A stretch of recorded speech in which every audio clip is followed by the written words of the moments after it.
Cet hebdo, édition du dimanche 16 mai 2021. Bien le bonjour à tous et merci d'être sur STV. SDF, le NEC a déclaré recevable la demande d'exclusion de Joshua aussi, demande portée par Jean-Michel Nitcheux. C'était au cours d'une réunion organisée le 8 mai dernier à Yaoundé. Dans la foulée, le dossier a été transmis à la commission juridique pour examen. L'avenir politique du vice-président du Social Democratic Front est-il réellement menacé dans sa famille politique? On en parle dans un instant. On reviendra également sur cette demande d'audit des fonds collectés dans le cadre de l'initiative Survie, audit judiciaire. La demande est portée par le parrain de l'opération, maître Christian Timbané, pour qui le flou autour des fonds collectés serait de près de 4 milliards de francs CFA. Et pour sortir de cette émission, veille du 20 mai, nous dirons un mot sur le processus de construction de l'unité nationale au Cameroun. 49 ans après, où en sommes-nous? On parle de tous ces sujets avec vous, Denis Kobo. Vous êtes journaliste. Bonjour et merci d'avoir accepté notre invitation. Bonjour Léla et bonjour à tous ceux qui regardent l'émission en ce moment. Alors j'ai envie de vous demander quelle est l'actualité qui a le plus retenu votre attention cette semaine. Vous me parliez en off d'un accident justement. J'étais en dehors de Douala et oui, j'ai suivi sur les réseaux sociaux qu'un camion fou avait fait des morts en Dokpassi, ici à Douala.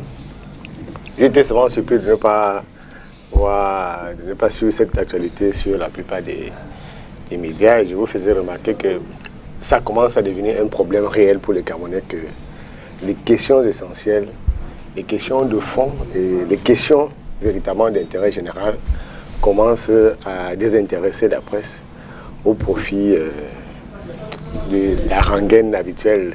On va passer 2 heures ici à parler de la politique, à parler des affaires privées, des affaires internes, même des formations politiques, tout simplement parce qu'il y a pauvreté de débat. Ce n'est pas le fait des journalistes, c'est le fait des acteurs, parce que les journalistes sont des relais, ils sont des médiateurs, des intermédiaires, donc ils ne vont pas aller se mettre à la place de ceux qui font l'actualité. Et donc, je crois qu'à l'avenir, il faudrait qu'on s'intéresse véritablement à tout ce qui touche...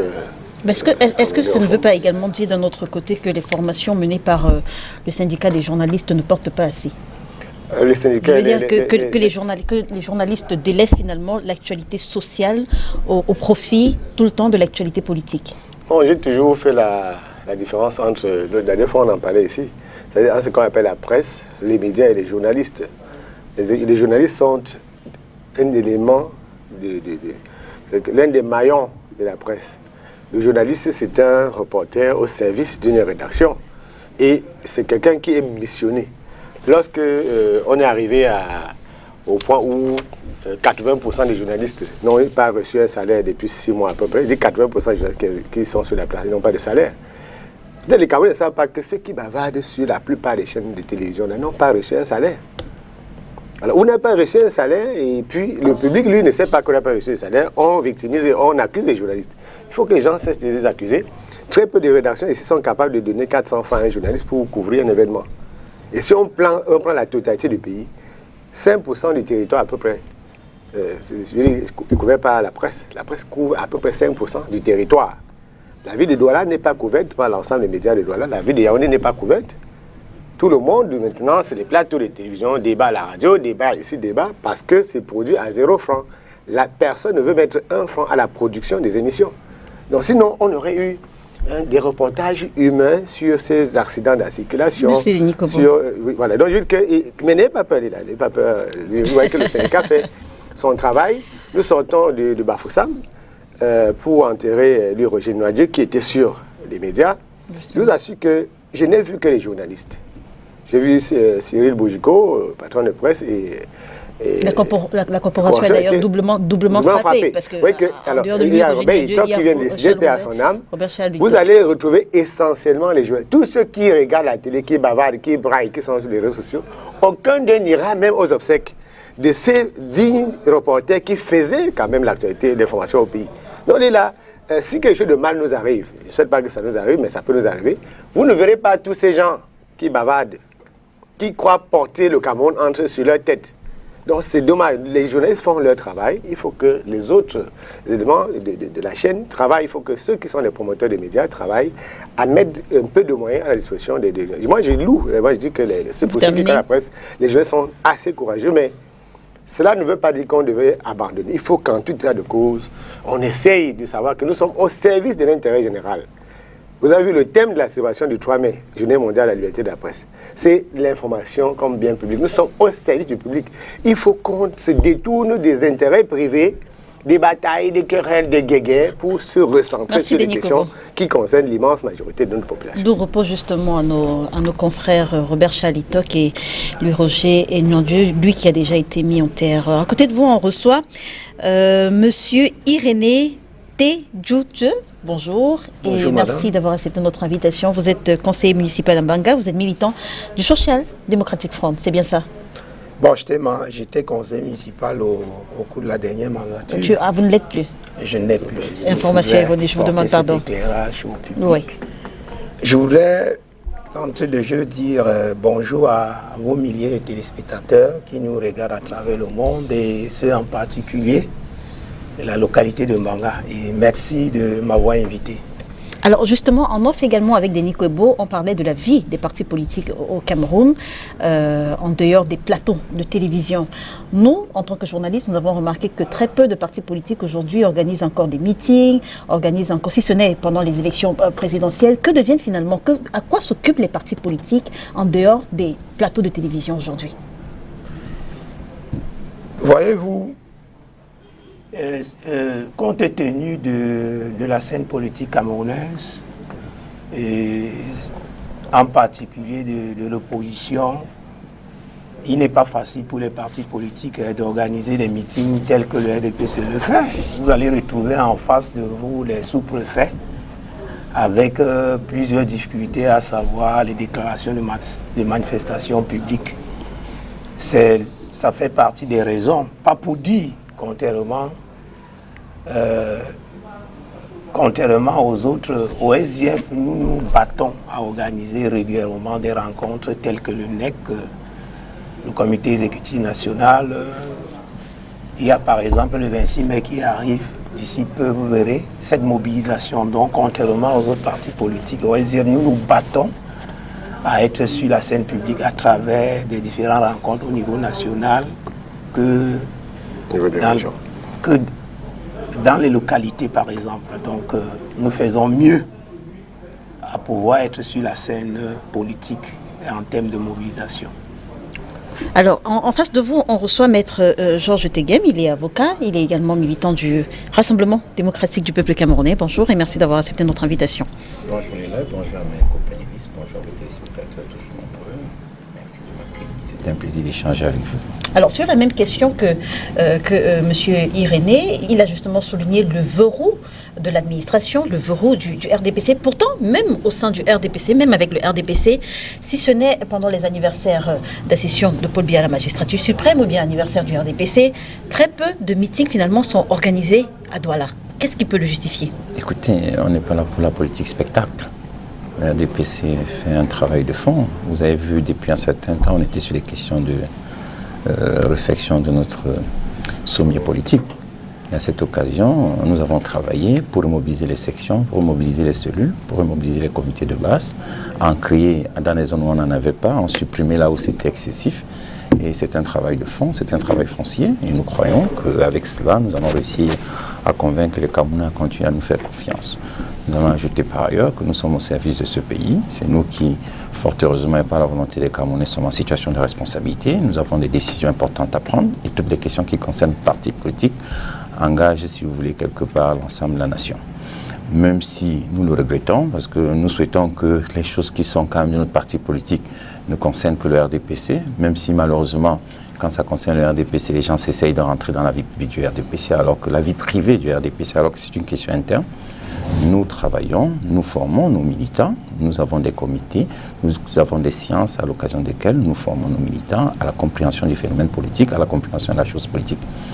Maintenant, ceci étant dit, je souhaiterais quand même, puisque vous vous demandez ce qui a frappé l'actualité dans la semaine, dire un mot quand même de ce qui s'est produit à Fumut, parce que voyez-vous, je me suis un peu intéressé à ce qui s'est produit à Fumut il y a quelques jours. Rapidement, parce que j'aimerais qu'on revienne, j'aimerais qu'on s'apaisantisse un tout petit peu justement sur le rôle des partis politiques, avec vous deux politiques, le rôle des partis politiques sur la scène en dehors des plateaux de télévision finalement aujourd'hui. Écoutez, si vous ne voulez pas que je Allez-y, parle. allez-y avec Fombod. J'ai envie de dire un mot de ce qui s'est bien produit sûr, à Fombod. j'ai dit allez-y, mais j'ai essayé de précise. comprendre ce qui s'y est produit et j'ai constaté que, des informations que j'ai pu recueillir, il me semble que Monsieur le procureur de la République est malheureusement à tort mis en cause. Parce que quand quelqu'un est interpellé en février et une décision est rendue en mars et qu'il y a des événements après, on inculpe Monsieur le procureur de la République, ça me paraît quand même un peu déraisonnable. Je vais faire observer ici que en matière de justice, lorsque vous venez d'une unité, vous êtes déféré devant le parquet par l'officier de police judiciaire, c'est à cette occasion que Monsieur le procureur de la République a des pouvoirs de décider de votre liberté.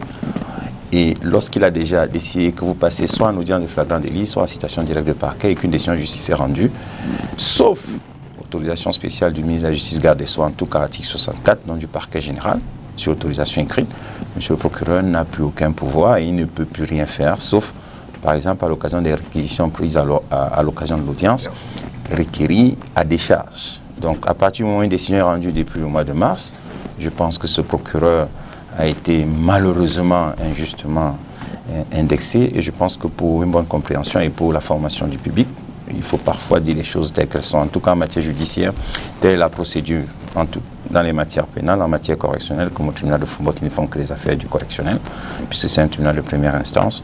Il me semble que c'est injustement que M. le procureur a été mis sur la place publique. Ça, c'est ce que j'ai pu retenir cette affaire à l'occasion de mes investigations sur place. D'accord. Alors, pour revenir justement à la question des partis politiques, la vie des partis politiques en dehors des plateaux de télévision, si je me réfère à ce qui est dit dans la Constitution, les partis politiques, l'article 4 de la Constitution, le rôle essentiel des partis politiques est de participer à l'animation de la vie politique. Et les partis politiques sont les intermédiaires entre le peuple et le gouvernement, mais également les partis politiques ont une fonction de direction intermédiaire entre le peuple et le gouvernement.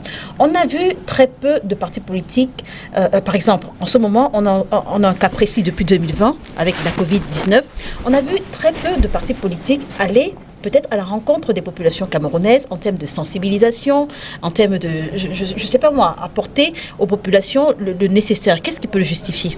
Oh, je suis vraiment surpris par ce propos, surtout qu'au RDPC, il y a des présidents de section qui ont organisé des campagnes à l'occasion desquelles ils ont formé les citoyens au lavage des mains, au port du masque, bref, au respect des mesures barrières édictées par le gouvernement. Je vous avoue que ce que vous dites, notamment à Douala 2e, où nos camarades ont travaillé, même à Douala 1er, en tout cas dans la plupart des sections. Alors, à Douala 1er, est-ce que c'était le maire ? Est-ce que c'était le maire ou alors c'était le militant du RDPC ? Parce qu'il faut bien faire le distinguo. En général, ce sont les autorités administratives qui le font. Peut-être qu'ils peuvent également avoir une casquette de militant, mais qui le fait ? Est-ce que c'est l'autorité administrative ou alors c'est le militant du RDPC ? Les deux. Les deux, je vous dis tout de suite les deux. Quand c'est le maire, il prend un arrêté, comme dans l'événement malheureux que le maire Douala 1er a eu à vue, ou le tour de passe-passe malheureux que le maire Douala 1er a eu avec le préfet du Vouri.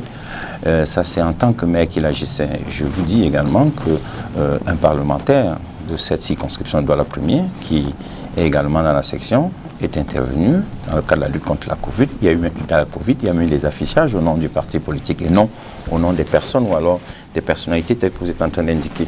Je pense qu'on ne peut pas plus faire qu'on en peut. Le RDPC fait ce qu'il peut, en tout cas, si vous voulez parler spécialement de la Covid. Pour le reste, le RDPC travaille tous les jours à la formation de ses militants. Il y a des rencontres qui sont Justement, organisées. je souligne pas que des militants. Je veux dire, si on se réfère à ce qui est dit, les partis politiques sont les intermédiaires entre le peuple et le gouvernement, pas que les militants du RDPC. Écoutez, quand vous convoquez par exemple, je ne sais pas moi, un comité de base, il n'y a que les militants du RDPC qui viennent. Lorsque vous convoquez une sous-section, il n'y a que les militants du RDPC qui viennent. Et très souvent, est-ce que je dois comprendre que dans le cadre des sensibilisations, par exemple avec la Covid, ceux qui étaient sensibilisés étaient surtout les militants du RDPC ? C'est pas ce que nous avions souhaité. La preuve, c'est que nous avons procédé à des affichages dans la ville. Si on a procédé à des affichages, c'était justement pour porter l'information au grand public ou à la connaissance du grand public. Il y a même des seaux pour le lavage des mains qui ont été apposés avec les effigies du RDPC pour indiquer que c'était le RDPC. C'est-à-dire que ces seaux étaient destinés au grand public, si vous voulez, à une large diffusion. Moi, je pense qu'on ne peut pas plus donner que ce qu'on peut.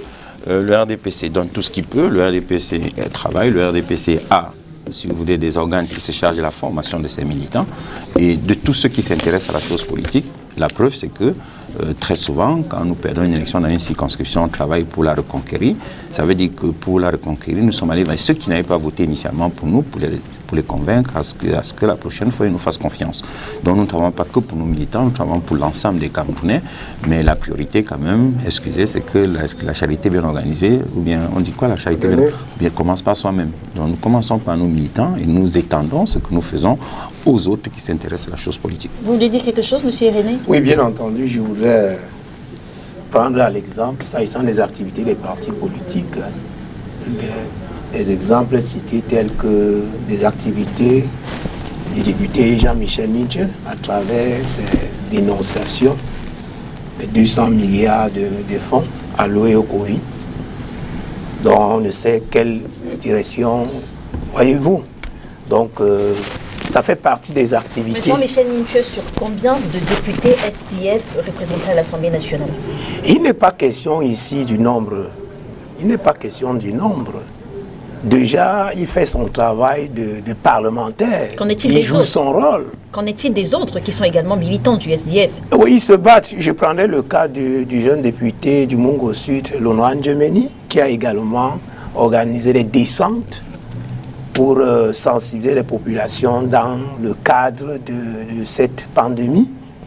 À cette occasion, il a mené beaucoup d'autres activités. Donc, et pour nous, au SDF, nous pensons que la vie, les activités des partis politiques ne s'arrêtent pas tout simplement, ne devraient pas s'arrêter sur les campagnes des meetings populaires, à l'exemple du RDPC. Le RDPC le fait tout simplement parce qu'ils ont les moyens de l'État.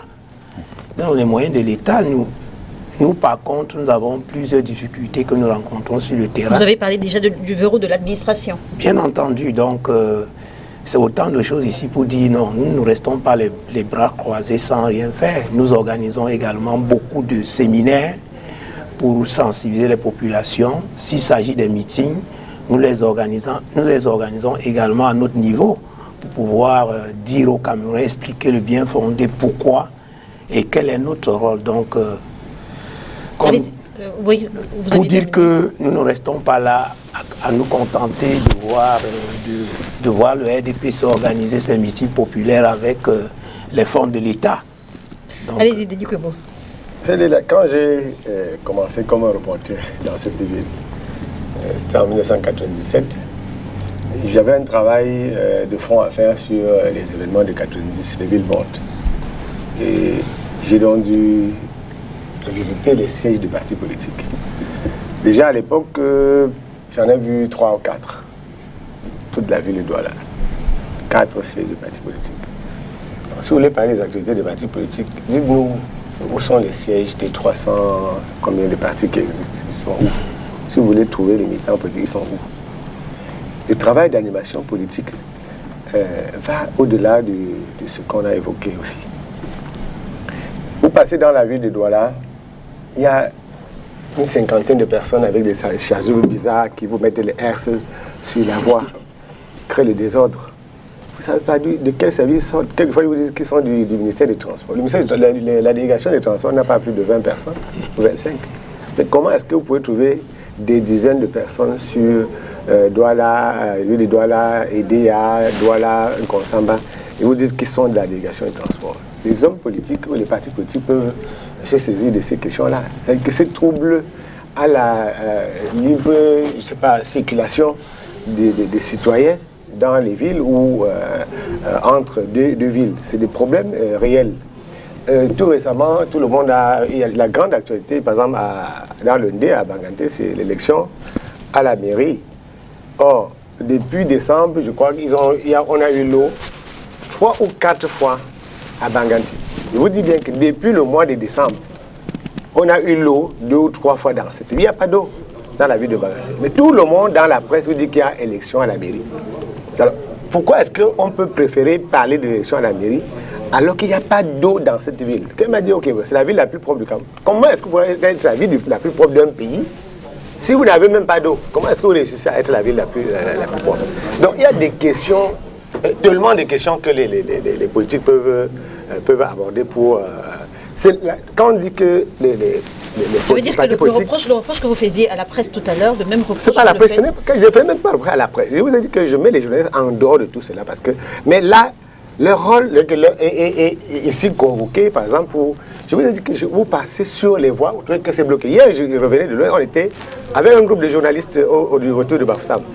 Mais vous voyez qu'il y a des barrières de prévention routière, alors que le ministre lui-même, le ministre a écrit pour dire qu'il est hors de question qu'on retrouve ces gens en route les jours fériés, le week-end. Comment est-ce que les gens du ministère du Transport peuvent se retrouver en route avec les S le dimanche, alors qu'il y a une note du ministre des Transports qui dit que ce n'est pas possible? Les citoyens devaient pouvoir interpeller, convoquer ces situations pour dire que c'est trop facile quand ce n'est pas le pouvoir qu'on a accusé, on a accusé l'opposition. Ce type de ping-pong ou ce maïkéisme là consiste à déconstruire la citoyenneté, parce que c'est les citoyens qui sont garants du meilleur fonctionnement de notre société. Si vous avez des S en route, si vous avez une mairie où on se bat pour l'élection alors qu'il n'y a pas d'eau, c'est aux citoyens de parler, c'est aux partis politiques justement de prendre ces questions-là pour les mettre à la disposition du public, et par conséquent, pour le faire, ils doivent passer par la presse. Il ne faut pas, je crois que c'est un combat, moi je parle en tant que dirigeant de la presse, il ne faut pas accorder une prime aux hommes politiques. Il faut leur poser les problèmes sur la table. Donc les questions les questions d'intérêt général ne peuvent pas être mises entre parenthèses au profit des questions périphériques, questions internes. Moi, je suis d'accord qu'en principe, moi, journaliste, je ne m'intéresserai aux choses du RDPC, interne du RDPC, que si c'est les dites choses empiètent sur le champ public. Je ne m'intéresserai aux choses internes du SDF ou du MRC que si ces questions-là sont d'intérêt public. Si c'est des questions qui concernent la vie, si les partis politiques, à la limite, ne mènent aucune activité, c'est leur problème.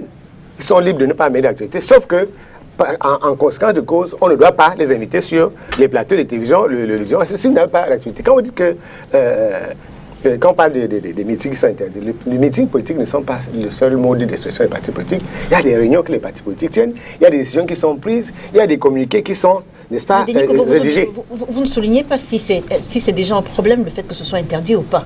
Je dis que la récurrence des interdictions, on n'interdit pas un meeting politique avant son organisation. La preuve, c'est que lorsqu'on a interdit les meetings, ça a fait les choux-gras de la presse. Nous, on n'encourage pas l'interdiction, mais quand on interdit un meeting politique, ça fait partie des dysfonctionnements de la démocratie. Et la presse se charge à ce moment-là de relayer suffisamment ce type de dysfonctionnement, parce que on a dit que les partis politiques concourent, tout ce qu'on a retenu souvent, concourent à l'expression du suffrage universel. Le suffrage universel, ce n'est pas le jour de l'élection. M. Tegan a dit tout à l'heure que lorsqu'il perd une mairie, eux du RDPC perdent une mairie, ils travaillent pour reconquérir. Donc si quelqu'un a perdu une mairie en 2018 ou 2019, il travaille pour reconquérir, n'est-ce pas, pour gagner cette élection dans 5 ans. Donc l'expression du suffrage universel ne consiste pas seulement à aller dans les bureaux de vote. Il y a des sièges, il y a des partis politiques. Si on vous dit qu'il y a 300, vous pouvez parler de 300 partis politiques dans un pays avec moins de 10 partis qui ont un siège. Ça devait c'est à nous de le dire. 328, mais moi je suis sûr, compte tenu de mon expérience de terrain, qu'on n'a pas 25 sièges de partis politiques.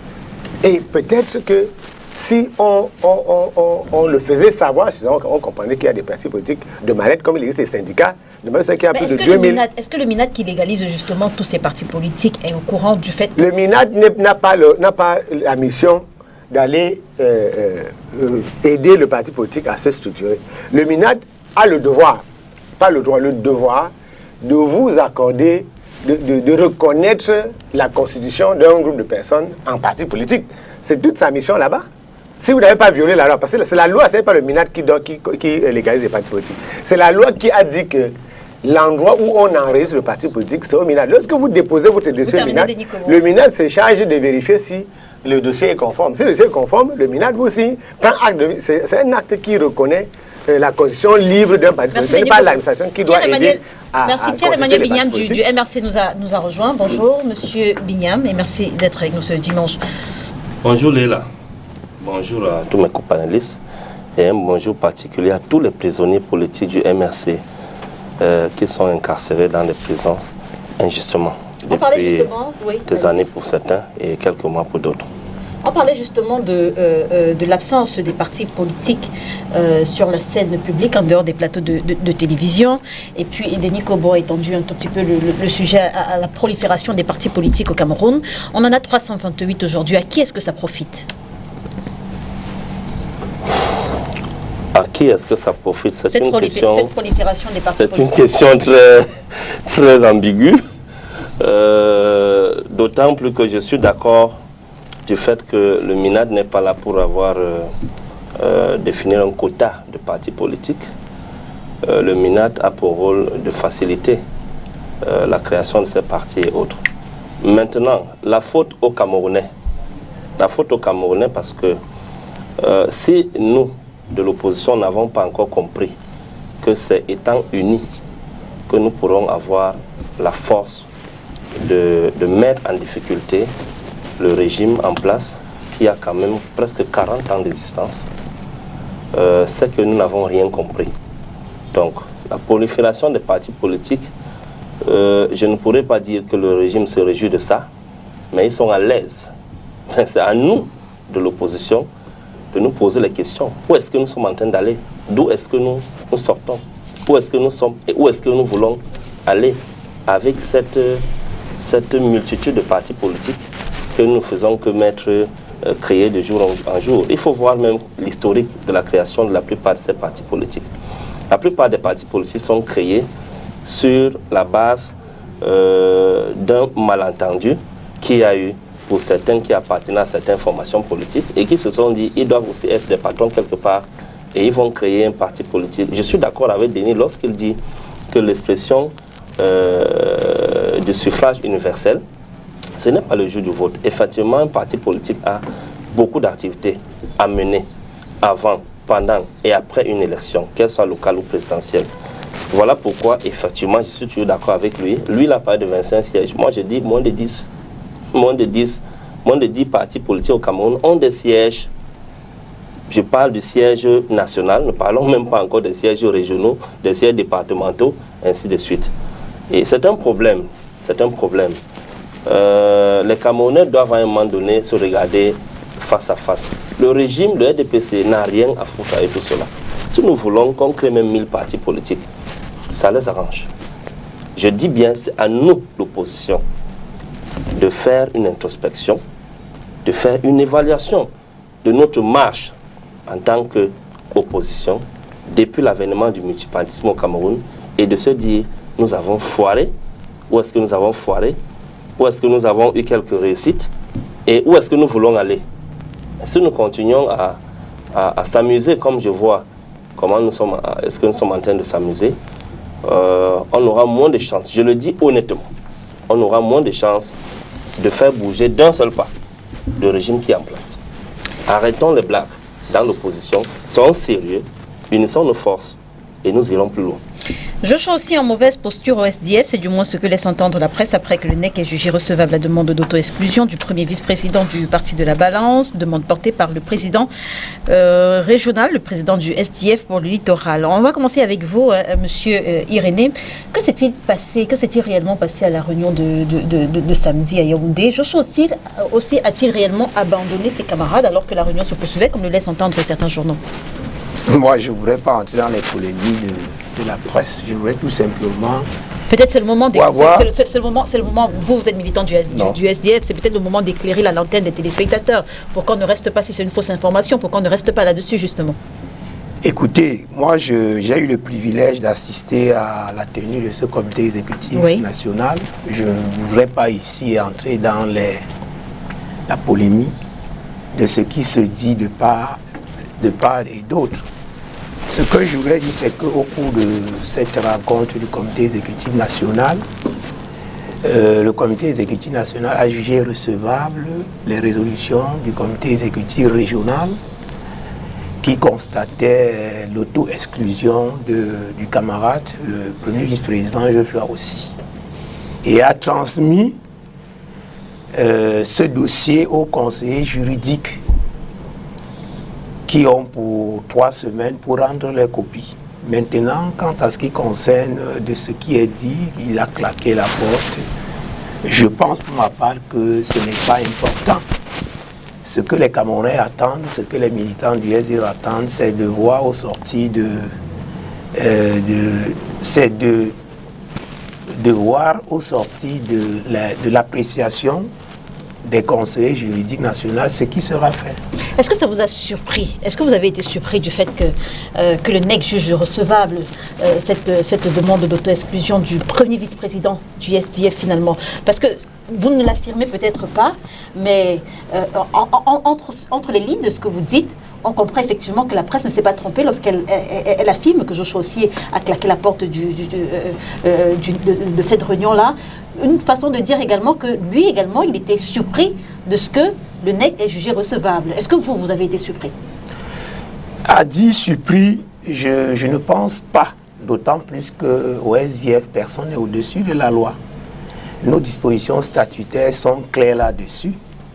Et le NEC étant cet organe qui est compétent au niveau national de pouvoir porter, parler, c'est-à-dire porter, apprécier la situation de tout militant qui se retrouve dans une irrégularité, je pense pour ma part qu'être surpris n'est pas le mot. Il en est de même pour moi, qui suis président de la circonscription électorale de Mbanga. Il peut arriver que le comité exécutif dont j'appartiens prenne position de ce que j'ai posé un acte qui est contraire aux dispositions statutaires. Que la hiérarchie, c'est-à-dire le comité exécutif national, soit interpellé sur cette question et qu'il se prononce. Donc c'est ce qui a été fait, s'agissant d'être surpris ou pas. Bon. Une autre façon de dire que le NEC reconnaît que la procédure de l'auto-exclusion de Joshua Ossi était régulière. Écoutez, je dis, au cours de cette rencontre, le comité exécutif national a jugé recevable. En d'autres termes, ça veut dire que la procédure, le NEC reconnaît que la procédure était régulière. Régulière, comme tout à fait concernant un militant, je pense que le NEC est en droit de demander au conseil juridique d'apprécier l'irrecevabilité ou je ne sais pas quoi de cette procédure, excusez-moi, qui a été intentée contre le camarade aussi. Donc attendons de voir d'ici là quelle sera dès lors que ces camarades vont apprécier cette situation, de voir ce qui sera dit. Et cette commission de réconciliation qui était présidée par Paul Tchatchouan, je crois, c'est un échec finalement, le fait qu'on en soit arrivé là. Quand on dit pas échec. La commission, est-ce qu'elle a réussi à réconcilier finalement Joshua Ossi et Jean-Michel Nitieux? Oui. Et ça n'empêche pas au comité exécutif national d'apprécier une situation qui a été décidée par l'ensemble des 32 présidents des circonscriptions de la région du littoral. Il y a une question de fond et de forme. Ça veut dire que la commission Tchatchouan ne peut se passer d'une décision, d'une résolution qui a été prise par un organe qui est suprême. Nos statuts sont clairs là-dessus. Je veux dire, si effectivement la commission avait réussi la mission de réconcilier les deux hommes, est-ce que la décision d'auto-exclusion de Joshua Ossi, est-ce qu'il n'aurait pas pu avoir un rétropédalage? Est-ce qu'elle n'aurait pas pu être... Le constat est clair, madame. Le constat de l'auto-exclusion du camarade, du premier vice-président, est clair. Le comité exécutif régional dont il appartient, il est militant de la région du littoral, il a été investi en tant que militant dans cette région. C'est-à-dire ce comité exécutif régional constate son auto-exclusion. Alors, fait constater au NEC qu'il y a une situation qui ne va pas. Et c'est d'ailleurs pour ces raisons que le comité exécutif national a jugé recevable. Maintenant, comme je disais tantôt, attendons de voir au sorti de la commission juridique, des conseils juridiques, ce qui sera dit. Pierre-Emmanuel Bignam, avant Denis Kobo, que pensez-vous des motifs justement qui valent à Joshua Ossi d'être au bord de l'exclusion, entre guillemets, du SDF aujourd'hui? Bon, personnellement, Léla, je te félicite et je félicite STV pour avoir choisi cette thématique aujourd'hui. Nous avons le devoir en tant que citoyens de parler de temps en temps de nos partis politiques à un moment donné. fonctionnement interne et autres, que ce soit l'opposition ou le parti au pouvoir. Parce que les mêmes mots se représentent tout le temps, les mêmes causes produisent les mêmes effets et inversement. Si nous voulons aspirer au pouvoir, nous devons souvent être sérieux. Nous devons nous dire que nous allons faire différemment de ce qui nous a toujours été présenté par le parti au pouvoir depuis des années. Le SDF, que ce soit le SDF ou d'autres formations politiques, nous avons un épineux problème, celui du leadership à la tête du parti politique. Lorsque vous voulez que je parle d'une situation, j'apprécie une situation comme celle de Joshua aussi, où on est en train de vouloir appliquer certaines lois internes au parti dont je ne maîtrise pas. Moi, j'interroge déjà la tête du parti, qui est le président de ce parti. Il y a un président qui existe à la tête de ce parti depuis pratiquement 30 ans. 30 ans. Mais qui a quand même dit qu'il n'allait plus se représenter, qui est en train de lâcher, de lâcher les rênes du parti. Il y a un président qui existe à la tête de ce parti depuis 30 ans. La même chose qu'on reproche au président national du RDPC, qui est à la tête de ce parti depuis sa création. Nous, au MRC, nous sommes déjà à 12 ans. Attendons voir. Je pense que... Je veux dire, c'est le même constat. Le constat qui se fait au RDPC, il se fait au SDF, mais également au MRC, finalement. Je dis, nous, on a une convention qui arrive, on a des lois qui ne permettent pas à un président de se représenter 2 fois à la tête, d'être président plus de 2 mandats à la tête du parti. Un mandat dure combien d'années chez vous au MRC? Nous avons un mandat de 5 ans. D'accord. Là, on est à 12 ans. Oui, puisque les 2 premières années, il n'y avait pas eu de convention. D'accord. Donc, comme pour dire qu'à un moment donné, moi je le dis sincèrement, hein, si nous voulons épouser la démocratie, si nous voulons aller loin, si nous voulons être sérieux, moi je me souviens, j'ai dit à un camarade un jour, que pourquoi tu veux t'éterniser à telle position où tu es responsable depuis la création du parti. Tu ne cherches pas à avancer, toi. Tu as planté quelque chose ici, pour ce poste-là. Avance. Il y a des gens qui sont à côté de toi. S'ils ne veulent pas te dire la vérité, ils lorgnent ta position. Moi, je ne pourrais pas faire plus de 10 ans, 15 ans, 20 ans un poste. Que ce soit dans un parti politique ou dans une entreprise. Voilà pourquoi j'ai démissionné dans des entreprises comme Orange Cameroun, où les gens n'aspirent pas à démissionner pour avoir passé un certain temps à un poste sans avancer, sans reculer, sans changer de région. Je préfère partir, affronter un nouveau challenge. Je veux dire que les partis politiques doivent faire souvent une introspection, une évaluation quant à ce qui concerne leur fonctionnement interne. Et le SDF est victime de ça aujourd'hui. Je ne supporte pas Joshua aussi. Si on veut changer le SDF, ça doit commencer par la tête. Je n'ai rien, je ne connais même pas Joshua aussi. Je dis ça doit commencer par la tête. Aujourd'hui, on apprécie une situation entre Joshua ici et Ninche. Ninche lui-même est pareil. J'ai dit Ninche lui-même est pareil. Ils ne sont pas différents, tout ce monde-là. Il faut changer cette classe politique. Il faut qu'eux-mêmes aspirent à donner la main aux autres, à passer la main aux autres. Et puis, aux militants. Aux militants qui entrent aussi souvent dans les micmacs. Le militant sait que telle personne a déjà fait 3, 4, 5 mandats au même poste, avec tout ce que cela comporte comme difficulté. Parce que, je vais vous dire une chose en management, quand vous mettez long quelque part, vous commencez à travailler par raccourci. Je prends l'exemple d'un commercial qui a déjà, qui couvre un territoire pendant longtemps. Qu'est-ce qu'il fait? Il a le listing de ses clients en tête.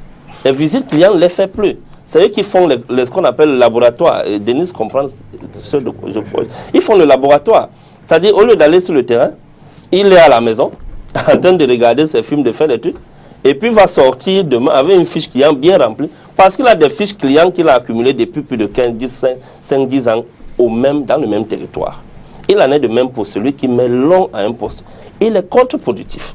Vous ne pouvez pas me convaincre que quelqu'un fait 10, 15, 20 ans à un poste et il a le même niveau de performance que lorsqu'il venait de commencer. Donc, le SDF est victime de ça aujourd'hui. L'affaire Joshua aussi, c'est une affaire qui est vraiment triste, mais il est temps pour le SDF de revoir leur leadership depuis la tête. Pareil pour toutes les autres formations politiques. J'ai dit bien toutes les y autres compris la formations vôtre. politiques. Bien sûr. Maître Georges Teghem, sur la même question finalement que Pierre-Emmanuel Bignam, que pensez-vous des motifs qui valent à Joshua aussi aujourd'hui d'être au bord de l'exclusion du SDF? On l'accuse notamment d'avoir, entre guillemets, joué le jeu du RDPC. Écoutez, c'est le problème interne du SDF, vous m'interrogez sur le SDF. Voulez-vous que je dise pour moi que le parti se corrompt et qui s'effondre? Moi, je n'appartiens pas au SDF, c'est pas ma formation politique, c'est pas ma famille politique. Vous êtes un analyste, Si- vous êtes un analyste politique. Si le SDF, non, moi je suis du RDPC. Je suis ici Mais en vous tant êtes un que analyste représentant du politique, RDPC. vous- Et ce que je voudrais, c'est que l'opposition s'effondre pour que le RDPC continue à gouverner. Donc, ce que nous pouvons faire au RDPC pour aider le SDF à s'enfoncer, nous le ferons. Je ne suis pas venu ici, je suis en politique. Je suis ici en tant que désigné par le parti RDPC pour le représenter. Donc, le RDPC qui était quand même au courant des thèmes choisis.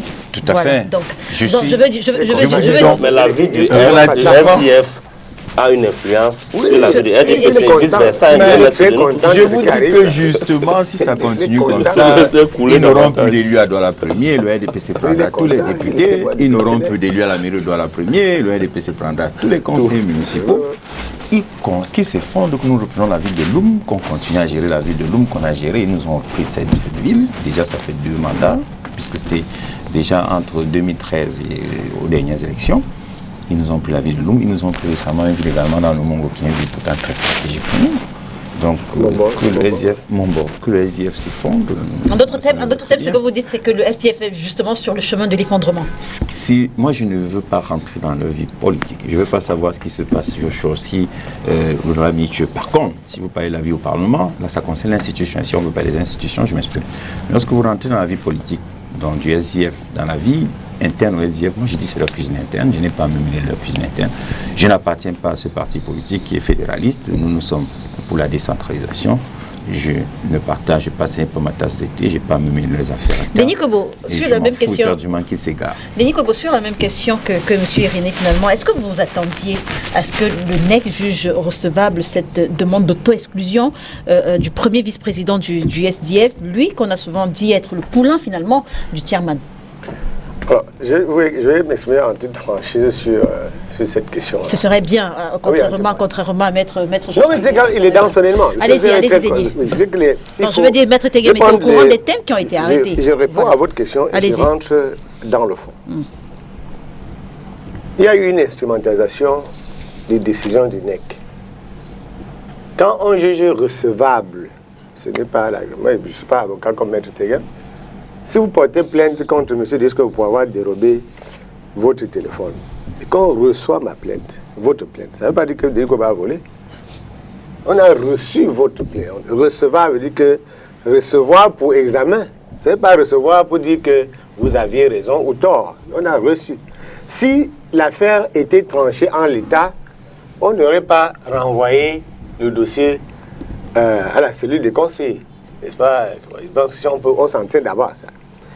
Et quand on regarde toute la communication qui a été faite autour, c'est comme si on voulait mettre la charrue avant les bœufs. Et je suis content de savoir que le dirigeant du SDF qui est ici a dit il y a des instances dans chaque parti pour connaître de toutes les questions. Et il y a des instances qui peuvent rendre une décision. Le journaliste doit se faire violence parce que c'est qu'il y en a qui sont déjà dans beaucoup de camps pour un beignet ou un bonbon. Il se fait violence de communiquer sur la décision telle qu'elle. Il s'agit de la vie des partis politiques, pas de n'importe quel parti politique. Je crois qu'on devrait le faire. C'est valable pour le MRC, pour le SDF, pour le RDPC. Il y a cette propension à faire la politique à la place des politiciens et ça ne nous aide pas. Parce que nous sommes là pour éclairer les gens. Les gens, on apprend qu'il y a le NEC, les gens attendent la presse. Ils n'attendent pas le militant. Parce que vous ne pouvez pas demander à un cadre SDF de venir, si vous étalez la cuisine interne de son parti, il sait, il maîtrise la communication. Ce n'est pas pour rien qu'on l'envoie, on aurait pu envoyer quelqu'un d'autre. On a envoyé sur ce plateau quelqu'un qui maîtrise la communication du parti sur l'affaire. Et lui ne vous a pas empêché de faire votre travail de journaliste. C'est que vous voulez qu'il dise, dites ça vous-même si vous avez vu. Moi, je ne suis pas à sa place. Et c'est ça le problème avec cette décision-là. On dit, c'est recevable. Moi, j'étais en train de couvrir l'honorable Nietzsche lorsqu'il marchait contre la modification de la Constitution. Il marchait seul. Tous ses autres camarades étaient défroqués à l'époque. Ils s'étaient cachés chez eux, ici à Douala. À Bamenda, ils s'étaient cachés. Et à la grande marche qui aurait pu renverser la situation, le chairman est sorti de Bamenda, lui est venu mettre un terme à cette affaire. J'étais là. Je n'ai pas dit qu'un autre. Il est venu casser la marche que le littoral avait amorcée. S'il y a un militant, il y a un militant qui peut me démentir. Le chairman est venu démanteler cette manifestation. J'étais présent. Ça, c'était un acte anti-parti. C'était un acte... le 8-2 était évident. Aucun militant... Monsieur Irné a dit tout à l'heure que tous les militants du parti, l'extension s'appliquera à tous les militants du parti. Pourquoi dans ce cas de figure... Non, c'est pas lui. Je vous ai dit tout à l'heure qu'il y a des questions qui ne se posent pas à lui pour la simple raison. Moi, je suis un journaliste qui comprend. Il est militant du SDF. Et il ne peut pas... Pourquoi est-ce que ça ne s'est pas appliqué? Pourquoi est-ce que ça ne s'est pas appliqué à ce moment-là? Lui-même ne sait pas. Avant, peut-être il le sait. Mais il ne le sait pas parce que ce n'est pas à lui seul d'inverser. J'ai dit que je couvrais, vous, il y en a beaucoup, vous étiez encore plus jeune, mais on couvrait ces manifestations en 2008. Et on connaît ce qui s'est passé. On a vu des députés du SDF prendre des positions par le passé qui n'étaient pas la position du parti. Et sur cette question, toi que je reviens, moi, la personne pour qui je suis, parce que moi je suis très honnête, j'ai beaucoup de sympathie pour l'honorable Nietzsche. Parce que j'estime qu'il est l'un des rares militants de ce parti à exister encore. Il n'y a plus beaucoup de militants. Il est l'un des rares à exister encore. Mais sur cette affaire, il faut faire attention. Donc si on me demande de choisir, je choisirais l'honorable Nietzsche même pour diriger le SDF. Depuis longtemps, il aurait pu diriger le SDF. Mais il ne faut pas que ça se passe de façon cavalière. Quand un député au Cameroun, où le mandat impératif est nul, le mandat impératif est nul. Tout le monde dit qu'il n'y a pas de député de SDF lorsqu'on est au Parlement. Lorsque vous êtes au Parlement, vous êtes au sein d'une institution. Dès que la session s'ouvre, c'est le Cameroun qui est légitime là-bas. C'est une institution où on ne vient plus maintenant défendre, à moins que ce soit une proposition de votre parti. Si le Cameroun est attaqué aux frontières, on ne peut pas avoir le SDF qui est pour qu'on nous attaque. On ne peut pas avoir le MSC qui est pour qu'on nous attaque. On n'aura pas le RDPS qui est pour qu'on nous attaque. Quand le pays est attaqué aux frontières, tous les citoyens du Cameroun, à moins qu'on soit citoyens de deux pays, sans le dire, s'alignent pour défendre. Donc les députés proposent une action. Je veux dire, ce n'est pas le seul fait. Ce n'est pas le seul fait qui est je prends seulement ce fait. Oui, parce que l'honorable Jean-Michel Nietzsche a également parlé de la lettre de félicitations adressée par l'honorable Joshua aussi après l'élection présidentielle. Oui, je ne suis pas juriste, mais je connais comment les partis politiques fonctionnent. Lorsque vous êtes plénipotentiaire du SDF à une élection, et je vous rappelle en passant que il y a des recours du SDF qui ont été rejetés par le passé pour incompétence de ces conseils juridiques. Où on est allé à la Cour, à l'époque, à la Cour suprême, la Chambre administrative de la Cour suprême, avec des recours signés par l'avocat et non par le candidat. La loi ne reconnaît pas votre parti. La loi reconnaît le candidat. Et lorsque un candidat à l'élection présidentielle perd une élection, si vous venez dire sur un plateau de télévision, ce n'est pas vous qui le dites là, que le fait pour le candidat de reconnaître sa défaite est un acte anti-parti, il faut aller vivre au Tchad. C'est une obligation républicaine pour un candidat qui a perdu une élection, ou même qui aurait gagné, et pas de contorsion. La victoire est allée ailleurs. Et les instances compétentes, notamment le Conseil constitutionnel, disent que c'est Maître Game qui a gagné l'élection. Monsieur Denis Kwebo, s'il veut continuer à être Camerounais et républicain, il le reconnaît. Vous avez aux États-Unis, il y a eu un combat entre Trump et l'autre, et Biden, et à la fin, tout le monde demandait à Trump de reconnaître sa défaite. Donc, si on était dans le cas que vous projetez là, que le SDF Littoral projette, on aurait déjà suspendu Donald Trump du Parti républicain pour avoir reconnu... Vous terminez, Denis Kwebo. Donc je dis que c'est des questions qui ressemblent aux questions villageoises, de dire que quelqu'un a reconnu.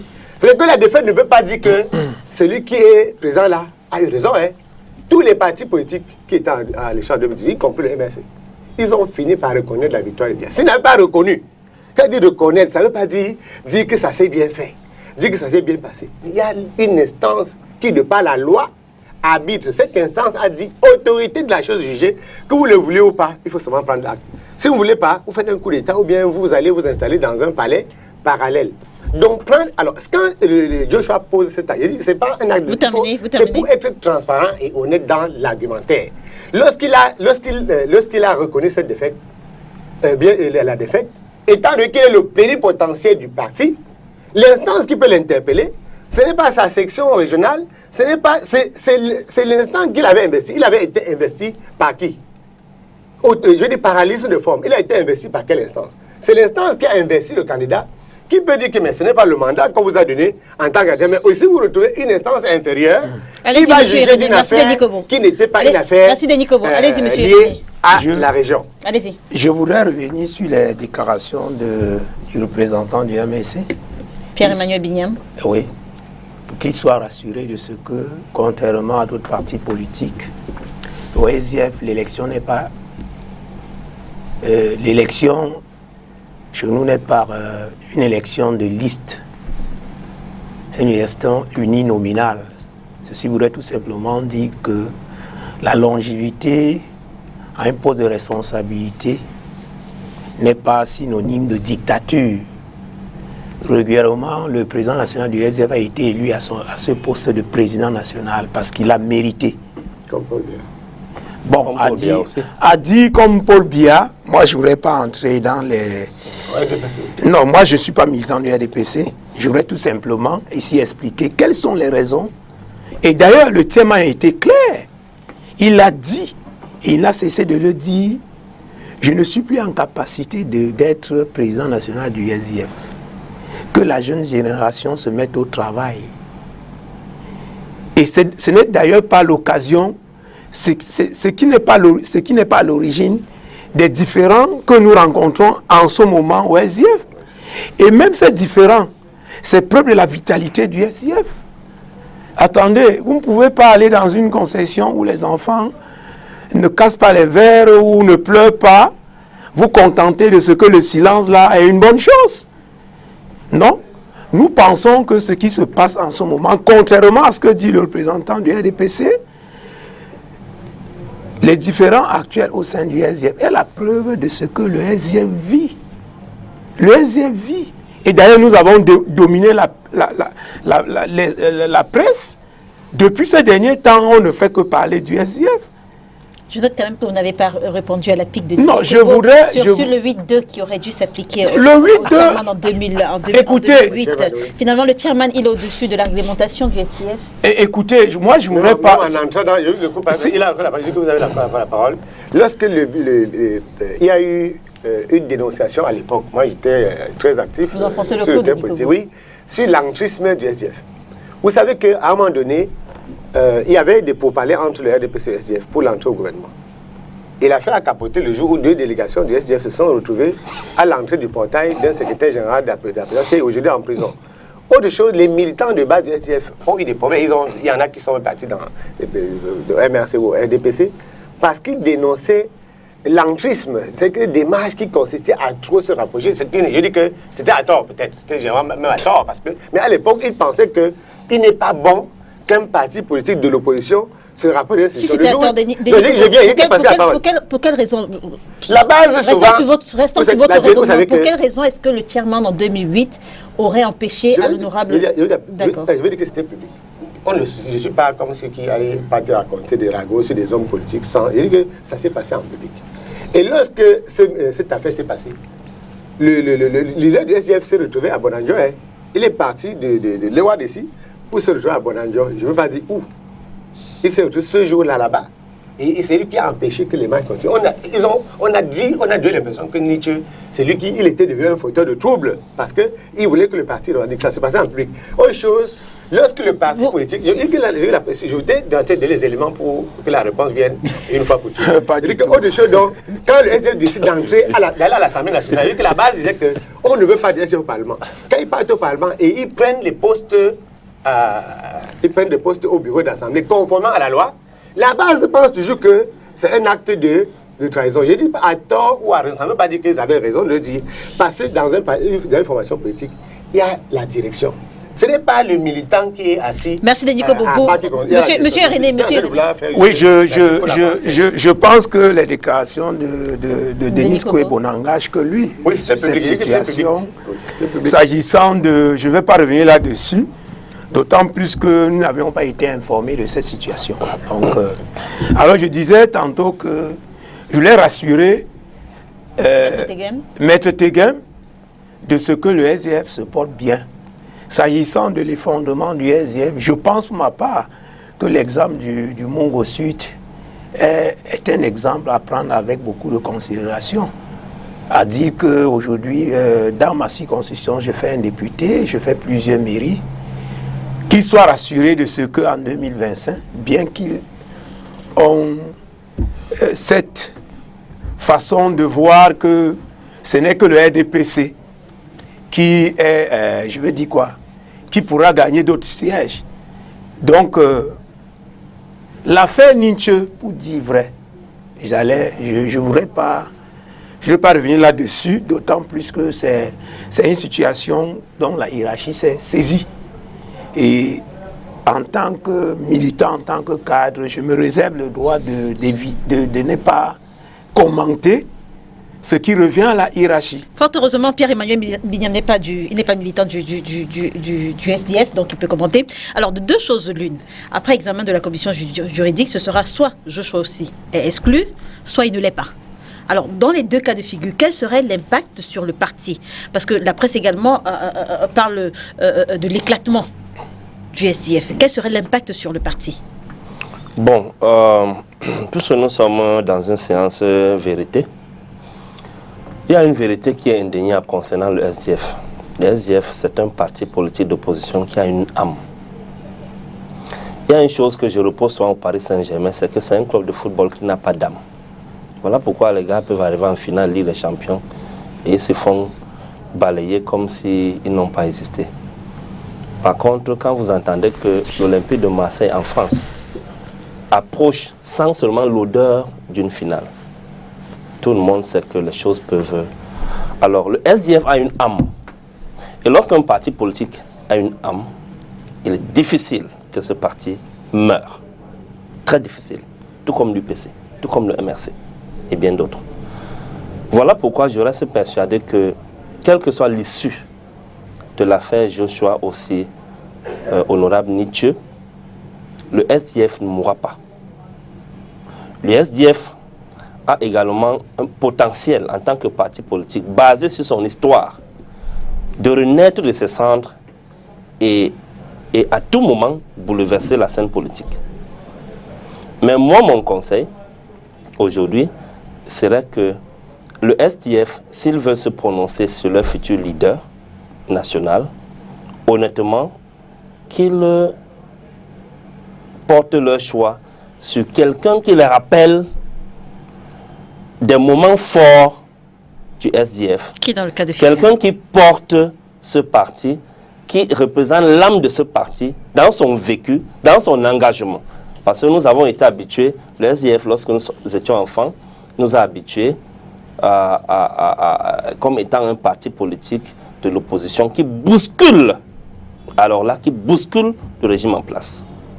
Que celui dont les militants vont porter à la tête de ce parti reflète ou porte en lui ces qualités-là.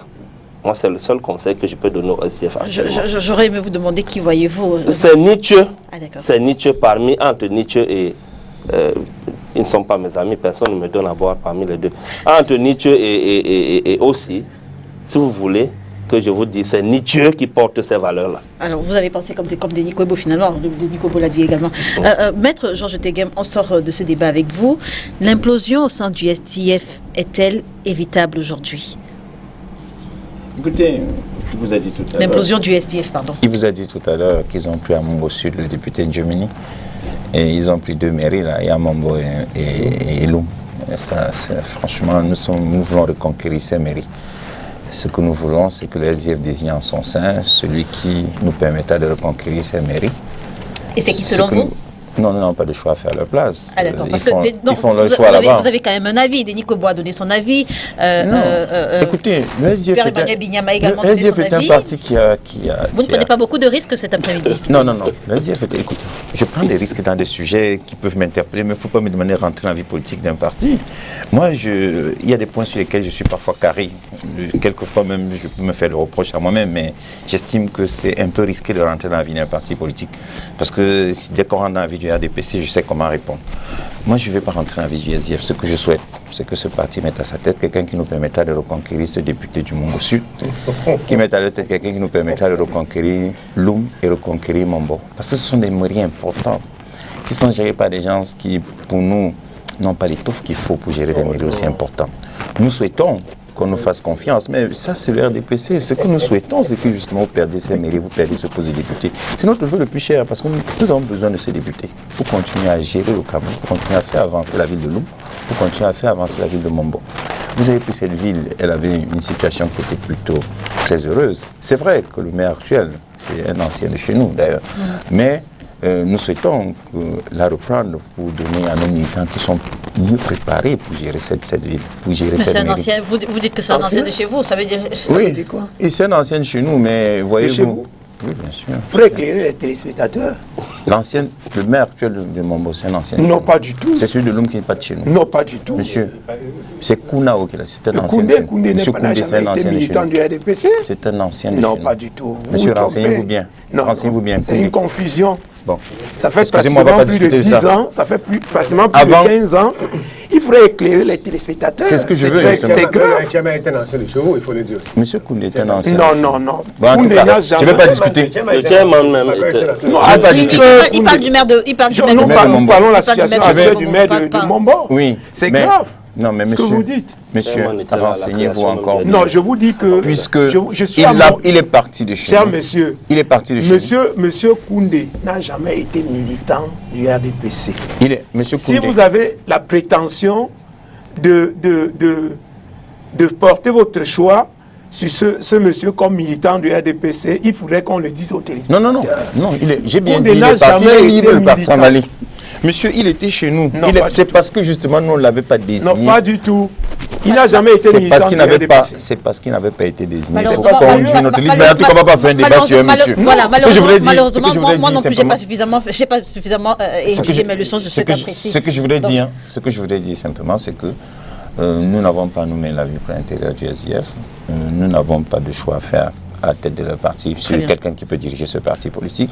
Les militants sont suffisamment avisés, ils sont suffisamment aguerris, ils feront leur choix, c'est la rapidement, démocratie. Denis Kobo, on sort de ce sujet. Je crois qu'on a mis beaucoup d'emphase sur quelque chose que M. Bignama a dit tout à l'heure. C'est quand même extraordinaire de voir comment est-ce que la proposition alternative au Cameroun est mal ficelée. Donc, tout à l'heure, quand on parle de chairman qui se dit fatigué, c'est très facile de se dire fatigué au soir de sa vie. Et en politique, ce n'est pas au soir de sa vie qu'on se dit fatigué. On se dit fatigué, parce que le chairman, on a eu Ho Chi Minh n'était pas fatigué à 80 ans. Il a renversé, il a gagné la bataille finale à 80 ans. Donc cette fatigue-là, peut-être, c'est la fatigue, il s'est fatigué peut-être de contrôler l'appareil pour qu'il n'échappe pas au profit des militants qui étaient plus aguerris. Peut-être que c'est ça, oui. Mais il faut aussi que les partis politiques, comme d'autres organisations, moi je voudrais rappeler que je suis à la tête d'une organisation et que j'ai été élu pour un mandat de 3 ans qui a été renouvelé une fois, et en février 2022, il ne sera plus possible à Denis Kobo d'être le président du syndicat national des jeunes du Cameroun. Ce serait on ne s'arrête pas là. Mais l'échec... Je ne te coupe pas. Oui, tu pourras même au terme de ça, tu respectes la loi, tu te retires, et des années plus tard, si tes confrères journalistes veulent te plébisciter, tu reviens. Voilà. Par contre, je me dis que je ne veux même pas aller jusque-là. Pourquoi? L'échec de notre bureau serait que 6 ans après 6 ans de mandat, qu'on n'ait pas des gens pour diriger. Ça devait poser un problème aux leaders, aux dirigeants, que à la fin de votre mandat, vous commencez à ne pas savoir qui diriger. Et dans toutes les organisations véritablement en lutte, il y a une structure visible. Ça devait être visible si les militants n'étaient pas parachutés. On devait savoir que, mais après, le principal leader, c'est tel. il faut qu'il y ait lisibilité. Chaque jour, les gens disent que bon, on ne voit pas, on ne sait pas qui va succéder à Paul Biya. Mais qui va alors succéder à Maurice Kamto? Qui va succéder à John Fondi? Il faudrait qu'on le sache, pas par cooptation, mais parce qu'on sait que Irénée qui est là, il a un passé connu dans le parti, il a des états d'âme, il a des faits d'âme, il a des états de service, et à ce moment-là, les militants n'auront pas d'embarras. Il faut qu'on commence à pousser les organisations vers cette transparence-là dans le leadership. Merci Denis Kolo. Ce serait important. Il ne faut pas dire qu'aujourd'hui, le but, ce n'est pas de stigmatiser tel ou tel parti. Moi aussi, je voulais dire que la bataille au SDF, ce n'est pas entre Joshua aussi et Jean-Michel Niché. C'est ce qui est visible parce que c'est deux têtes fortes. Mais la bataille devait être objectivement pour le contrôle de l'appareil politique et c'est normal dans toutes les organisations. Et chacun doit affûter ses armes pour le bien. Et comme on l'a dit, tout le monde sait que c'est un parti politique qui a une âme. Le RDPC même au pouvoir, pas dans un sens péjoratif, a besoin d'une opposition forte. L'opposition forte dans un pays permet à celui qui dirige de se mirer tout le temps. Mais lorsque en face, il n'y a plus rien, il n'est même plus possible. Le dirigeant principal ne sait même plus. Paul Biya a réussi à ne fabriquer dans l'opposition que des photocopies conformes. Et tout le monde préfère souvent l'original à la photocopie. Merci Denis Kobo. Merci. Être l'alternative. Et alors que la polémique de fait enflée au sujet du montant total collecté par l'initiative Survie lancée par le professeur Maurice Kamto pour lutter contre la propagation du Covid-19, Maître Christian Timbane, avocat au barreau du Cameroun et de Paris, révèle que le véritable montant en manque dans les caisses serait de plus de 4 milliards de francs CFA, loin des 217 millions de francs CFA initialement querellés. Quelle lecture vous faites de cette sortie, Pierre-Emmanuel Bignam? Bon, déjà je suis l'un de ceux qui ont interdit sur ma page officielle Facebook, que ce soit aux militants du MRC, sympathisants ou tout autre acteur, de porter des propos injurieux sur tous ceux qui critiquent l'affaire ou portent des critiques sur l'affaire SCSI. Et parmi ces personnes, il y a Maître Timbane. Je veux dire, il est libre. Il est libre de donner son opinion pour demander en tant que citoyen camerounais, pour demander au MRC et son leader d'instituer un contrôle judiciaire sur l'affaire SCSI. D'autant plus que c'est une affaire qui est portée publique. On a fait des audits qui ont été rendus publics. C'est déjà quelque chose qu'il faut apprécier aussi. Qu'un parti politique, un leader de parti politique ait pris sur lui au Cameroun de faire un audit et de le rendre public. On n'est pas habitué à ce genre de comportement. Alors, cette question d'ouverture d'enquête judiciaire divise des gens et ça laisse libre cours à beaucoup d'avis. D'aucuns sont d'accord, d'autres ne sont pas d'accord. Mais mon avis personnel à moi est que si cela est nécessaire, il faut que ça soit ainsi. Peut-être pour plus de transparence. En fait, est-ce que vous dites que c'est nécessaire? Parce que vous dites si cela est nécessaire, peut-être il faut que ce soit ainsi. Est-ce que vous dites formellement que c'est nécessaire? Je vais d'abord poser les bases de mon intervention sur SCSI. D'accord. Quand SCSI a été conçu, là, le département communication du MRC n'a pas été mandaté pour communiquer sur SCSI. Je le dis officiellement, ouvertement. SCSI, qui était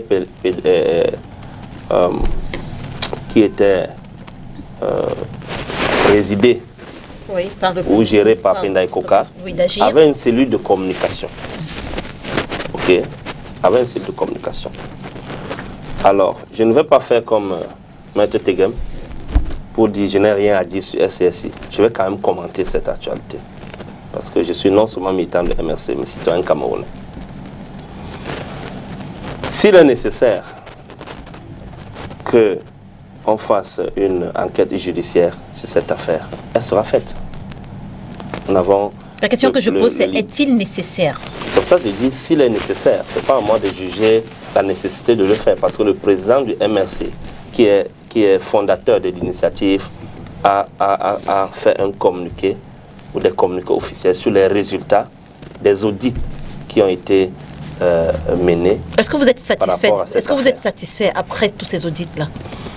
Moi, personnellement, ça c'est pas le parti, moi personnellement, je peux dire que je suis satisfait du point de vue de la transparence et de l'idée de la transparence du président du parti. Maintenant, des résultats, ce qui a été donné, avancé comme chiffre, au-delà de la transparence. Pour ce qui concerne les résultats, honnêtement, moi je ne suis pas très figé sur ça. Je suis beaucoup plus figé sur la façon dont ce qui a été tout au moins recueilli a été géré. Parce que jusqu'à présent, nous n'avons pas encore. En fait, est-ce que ce que vous dites, c'est que peu importe si les fonds, peu importe que les fonds aient été très ou pas, le plus important, c'est que ce que on a pu avoir au finish ait servi à quelque chose. Est-ce que c'est ce que vous dites? Là, je m'en tiens au rapport des 2 audits du président national du MRC, qui est président initiateur ou bien fondateur de l'initiative Survie Cameroun. Si je m'en tiens à ces 2 audits, je m'en tiens également aux résultats de ces 2 audits. Nous n'avons pas jusqu'à l'heure actuelle un audit contradictoire parce que nous sommes en train de parler de gestion, de management. Sur le plan de la gestion, il n'y a pas un audit contradictoire qui donne une autre version des résultats différents de la version des résultats communiqués par les 2 audits qui ont été institués par le président ou le fondateur de l'initiative. Maintenant, s'il est nécessaire, parce que c'est lui le président de l'initiative qui va juger de l'opportunité, et aussi de ceux qui ont contribué, si les contributeurs et le président de l'initiative et le comité de gestion jugent de l'opportunité de mener une enquête judiciaire approfondie, d'autant plus que c'est une affaire publique, si c'est une affaire publique, pendant qu'on est en train d'en parler,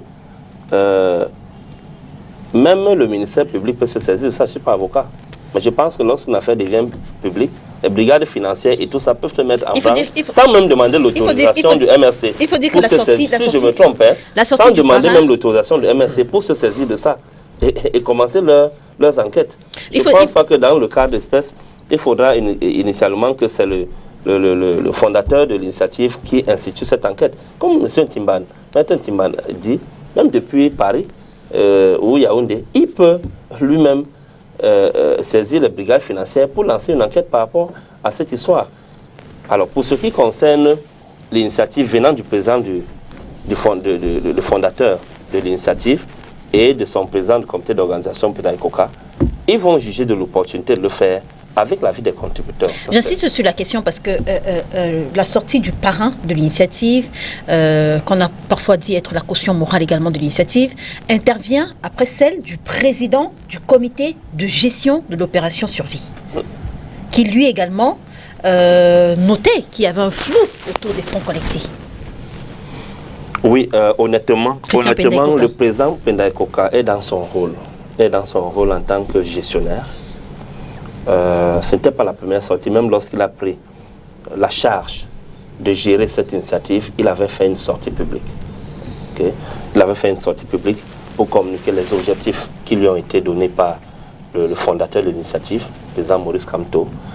Il avait fait une sortie pour communiquer sur les différentes phases de ce projet. Je me souviens que même le fondateur de l'initiative avait fait des sorties pour communiquer les différentes phases, où est-ce que nous sommes, les prochaines phases, et ce sur quoi l'action va être portée. Alors, il était aussi de son droit de faire cette sortie pour communiquer sur cette histoire. Je peux dire que sa sortie a été même une alerte. Mais c'est une communication. Il faut comprendre que c'est une communication. Avant de le faire, rassurez-vous, il a eu à avoir des entretiens avec le fondateur de l'initiative. Il ne l'a pas fait impunément. Donc, les sorties des uns et des autres, que ce soit du fondateur de l'initiative, le président Maurice Kamto, ou du président du comité d'organisation, le président Pédaïkoka, leurs sorties sont coordonnées. Alors, Monsieur Irénée, à votre avis, pourquoi est-ce que tous les audits menés jusqu'ici ne parviennent pas à mettre tout le monde d'accord?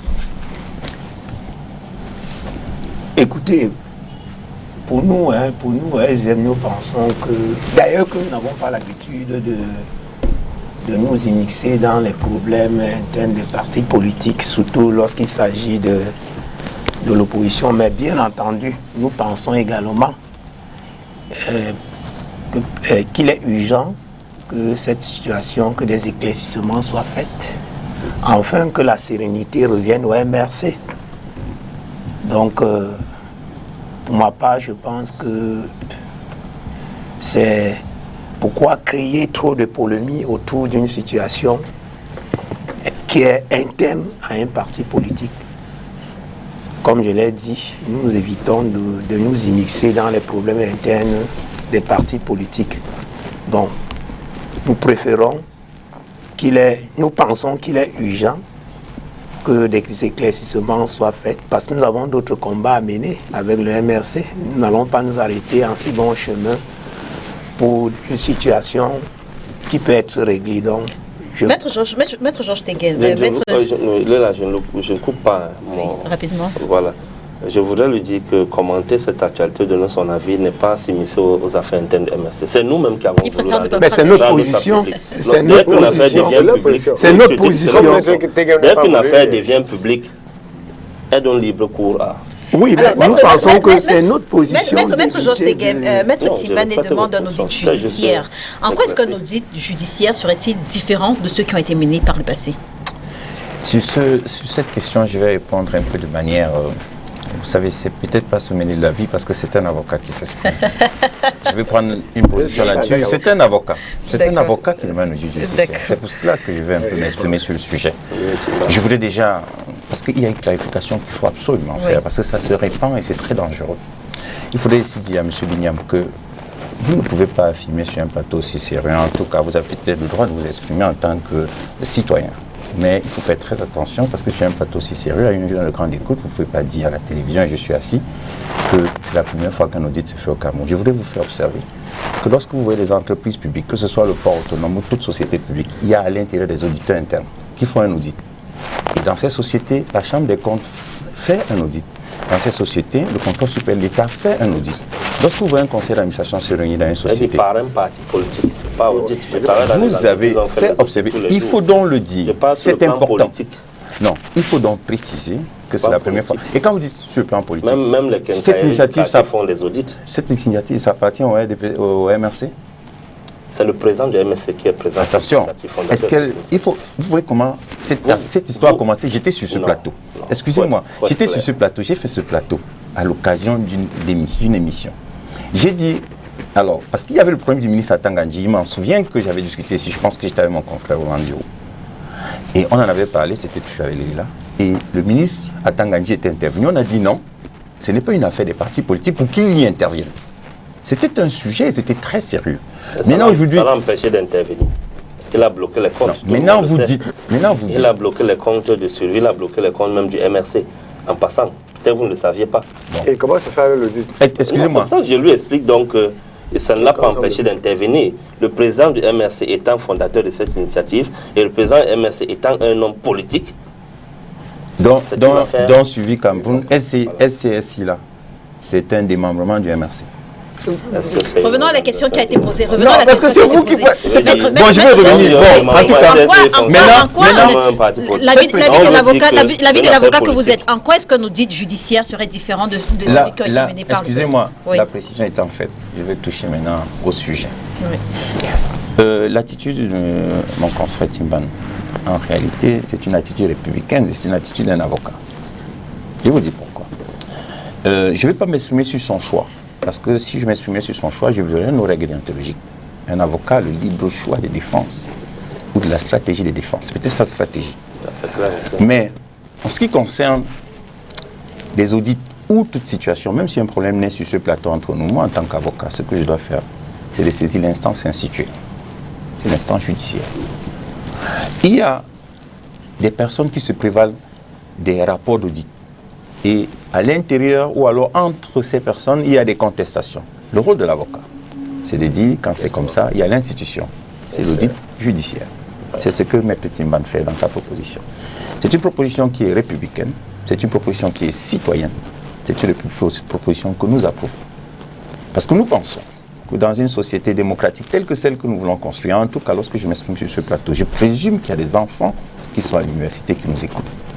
Et je pense que lorsque nous parlons, lorsqu'on est avocat, ou je ne sais pas, n'importe, on fait partie du corps social, journaliste ou n'importe quoi, on doit toujours tenir compte du fait que ceux qui nous écoutent ont peut-être les cahiers devant eux. Moi, j'ai étudié en tout cas, mes études de droit, je les ai faites dans un environnement où, quand je suivais la télévision, je mettais mes cours devant moi. C'est peut-être pour ça que j'insiste sur la question. Et ce qu'on disait, moi j'avais toujours l'impression que entre ce que je suis et ce qui est dans mon cours, il y a exactement ce que je suis en train de lire. Donc moi je pense que des attitudes comme celle-là doivent se multiplier dans notre pays. Alors vous avez qu'on n'ait plus les gens. Revenons à la l'attitude sur l'audit judiciaire. L'audit judiciaire, en quoi est-ce que c'est différent des audits qui ont été menés par le passé? Parce que ce sera une audit qui sera commandée par l'organe institué. Ce sera un audit institutionnel et la valeur de l'audit aura une validité, si vous voulez, erga omnes, c'est-à-dire à l'égard de tous, étant provenant de l'exécution d'une décision de justice. C'est en cela que c'est différent de ces, si vous voulez, racolages qu'on est en train de faire depuis pour embrouiller les citoyens. L'audit judiciaire, est-ce que ça peut mettre fin finalement au débat sur les fonds collectés par Survie? Ce débat qui dure depuis plusieurs semaines déjà. Il cherche à sauver la face. Il cherche à sauver la face, même si en fin de compte, ce qu'il demande est juste. Mais il cherche à sauver la face. Je vous ai toujours dit que sur cette affaire, je peux me permettre un peu d'autorité. J'aurais pu poser aussi des questions de savoir l'initiative à quelle base légale. Et quand on dit Survie, c'est basé où? C'est au Cameroun, parce qu'au Cameroun, il y a une loi qui encadre les appels de fonds. Je voulais savoir quelle est la loi, quel est le texte qui a autorisé cet appel de fonds. Si vous arrivez à l'audit judiciaire, à la fin, ça sert où? Moi, je travaille sur les flux financiers transnationaux et illicites. Et l'affaire de Survie, aujourd'hui, relève à la fois des flux financiers transnationaux et des flux financiers illicites. Il dit bien illicite. Ça veut pas, ça n'a rien à voir avec la personne de l'initiateur ou la personne morale de l'initiateur. Quand vous faites un appel de fonds sur l'échi, c'est que on peut on peut contribuer de partout.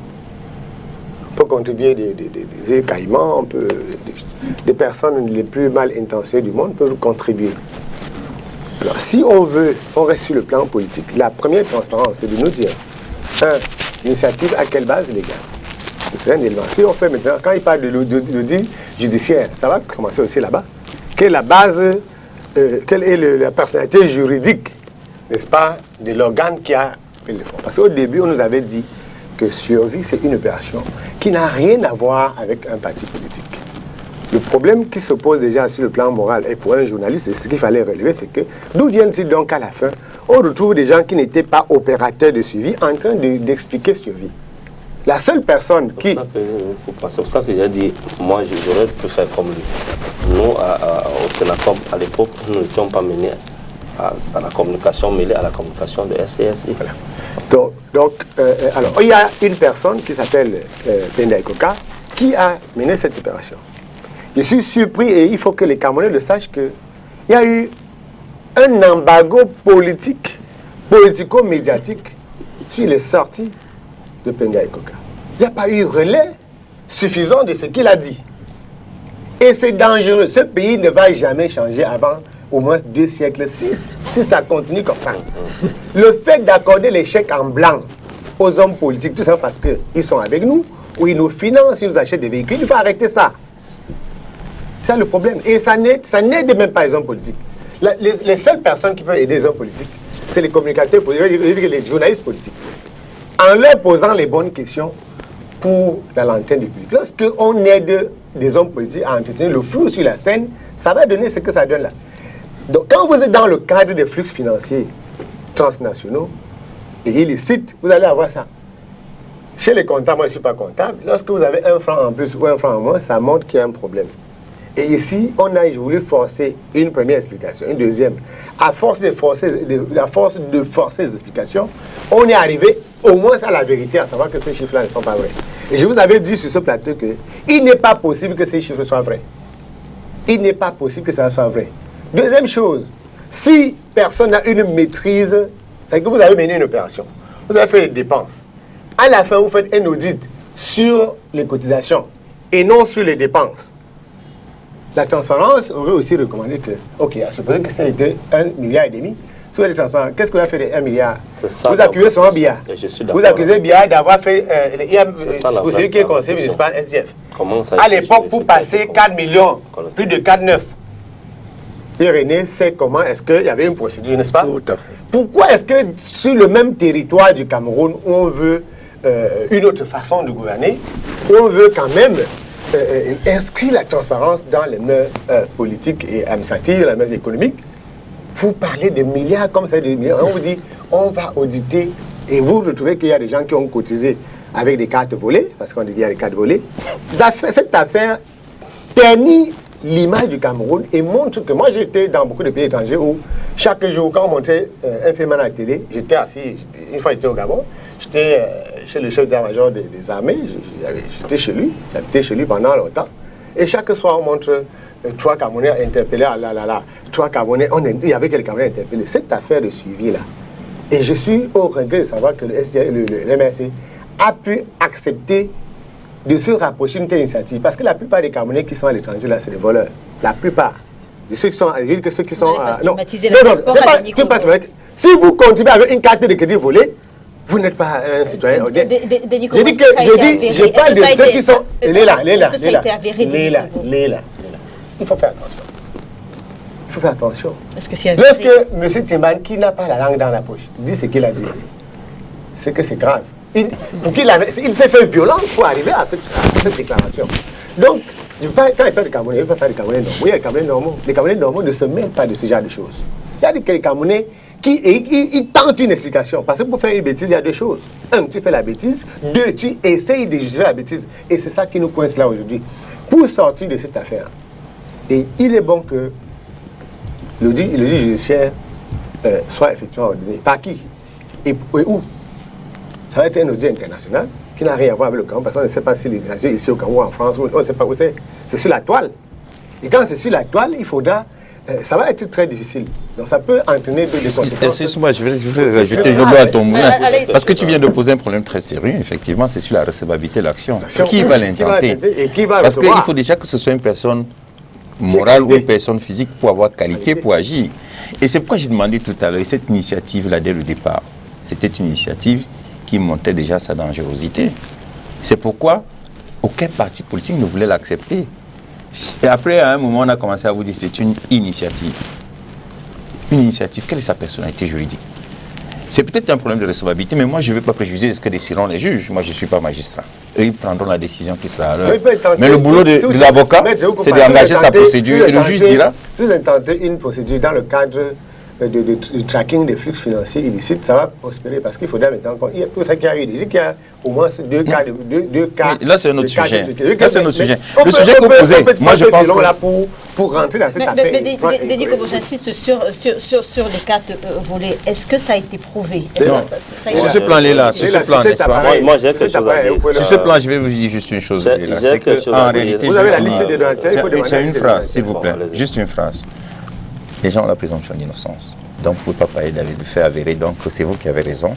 Il y a la présomption d'innocence. Vous ne pouvez pas dire que les cartes ont été volées. Voilà, allez-y, Pierre-Emmanuel Bignan. Donc, moi, ce que je voudrais dire, parce que lorsque Denis essaie de dire qu'il y a une bêtise qui a été commise et on essaie de justifier la bêtise, je ne suis pas d'accord. Pas vous. Je ne parle pas du MRC. Je parle je dis que l'avocat, j'ai interrogé l'avocat dès le départ. Et quand c'est à la fin que l'avocat aurait pu contribuer en disant que quand on veut faire un appel de fonds, ça doit être adossé sur une base juridique. J'ai parlé de ça. Par contre, on remarque que ce sont surtout les hauts cadres de l'initiative qui se querellent, mais jusqu'ici, aucune plainte n'a été officiellement enregistrée de la part d'un donateur. Oui, en fait, il faut comprendre la chose et l'esprit de la chose. C'est très important dans la vie. Cette initiative est née dans un contexte que tout le monde connaît. L'élan de la création, de la mise sur pied de cette initiative étant de sauver les vies des Camerounais. On a vu comment est-ce que SCSI est intervenu dans des hôpitaux. On a vu les gendarmes, les policiers porter les masques de SCSI, recevoir également les gels. On a vu des hôpitaux, on a vu des centres médicaux, On avait plein de déploiements sur le terrain, que ce soit au nord, au sud, à l'est, à l'ouest. Tout le monde l'a vu dans ce pays. C'est une initiative qui a porté de fruits. Voilà pourquoi aujourd'hui, vous voyez des personnalités comme Richard Bona dire de ce qu'il a vu comme fruit de SCSI au Cameroun, sur le terrain, dans les marchés, dans les hôpitaux. Il est satisfait de sa contribution. Donc pour répondre à votre question, que jusqu'à votre préparation, que jusqu'à présent, oui, les contributeurs... Est-ce que finalement au sommet, voilà. Au sommet, ce n'est pas une question de partage du butin qui aurait mal tourné, même, puisque à la base, aucun contributeur ne se plaint. Même pas le butin, parce que il y a une chose que vous devez savoir, le président.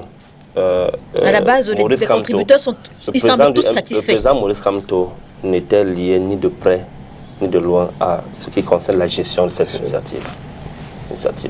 Et moi, je suis plutôt d'accord avec Denis qui dit ce que les Camerounais veulent savoir aujourd'hui, c'est comment est-ce que l'argent que, tout au moins, le président Pendaye Koka et son comité d'organisation ont perçu a été géré. Ça, nous avons besoin de ça.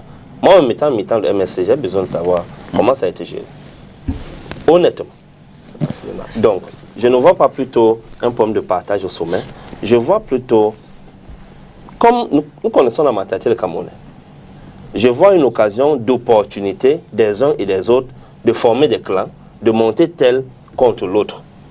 Je suis l'un de ceux qui pensent que entre le président Pendaye Koka et le président Kamto, il ne devrait pas avoir de problème.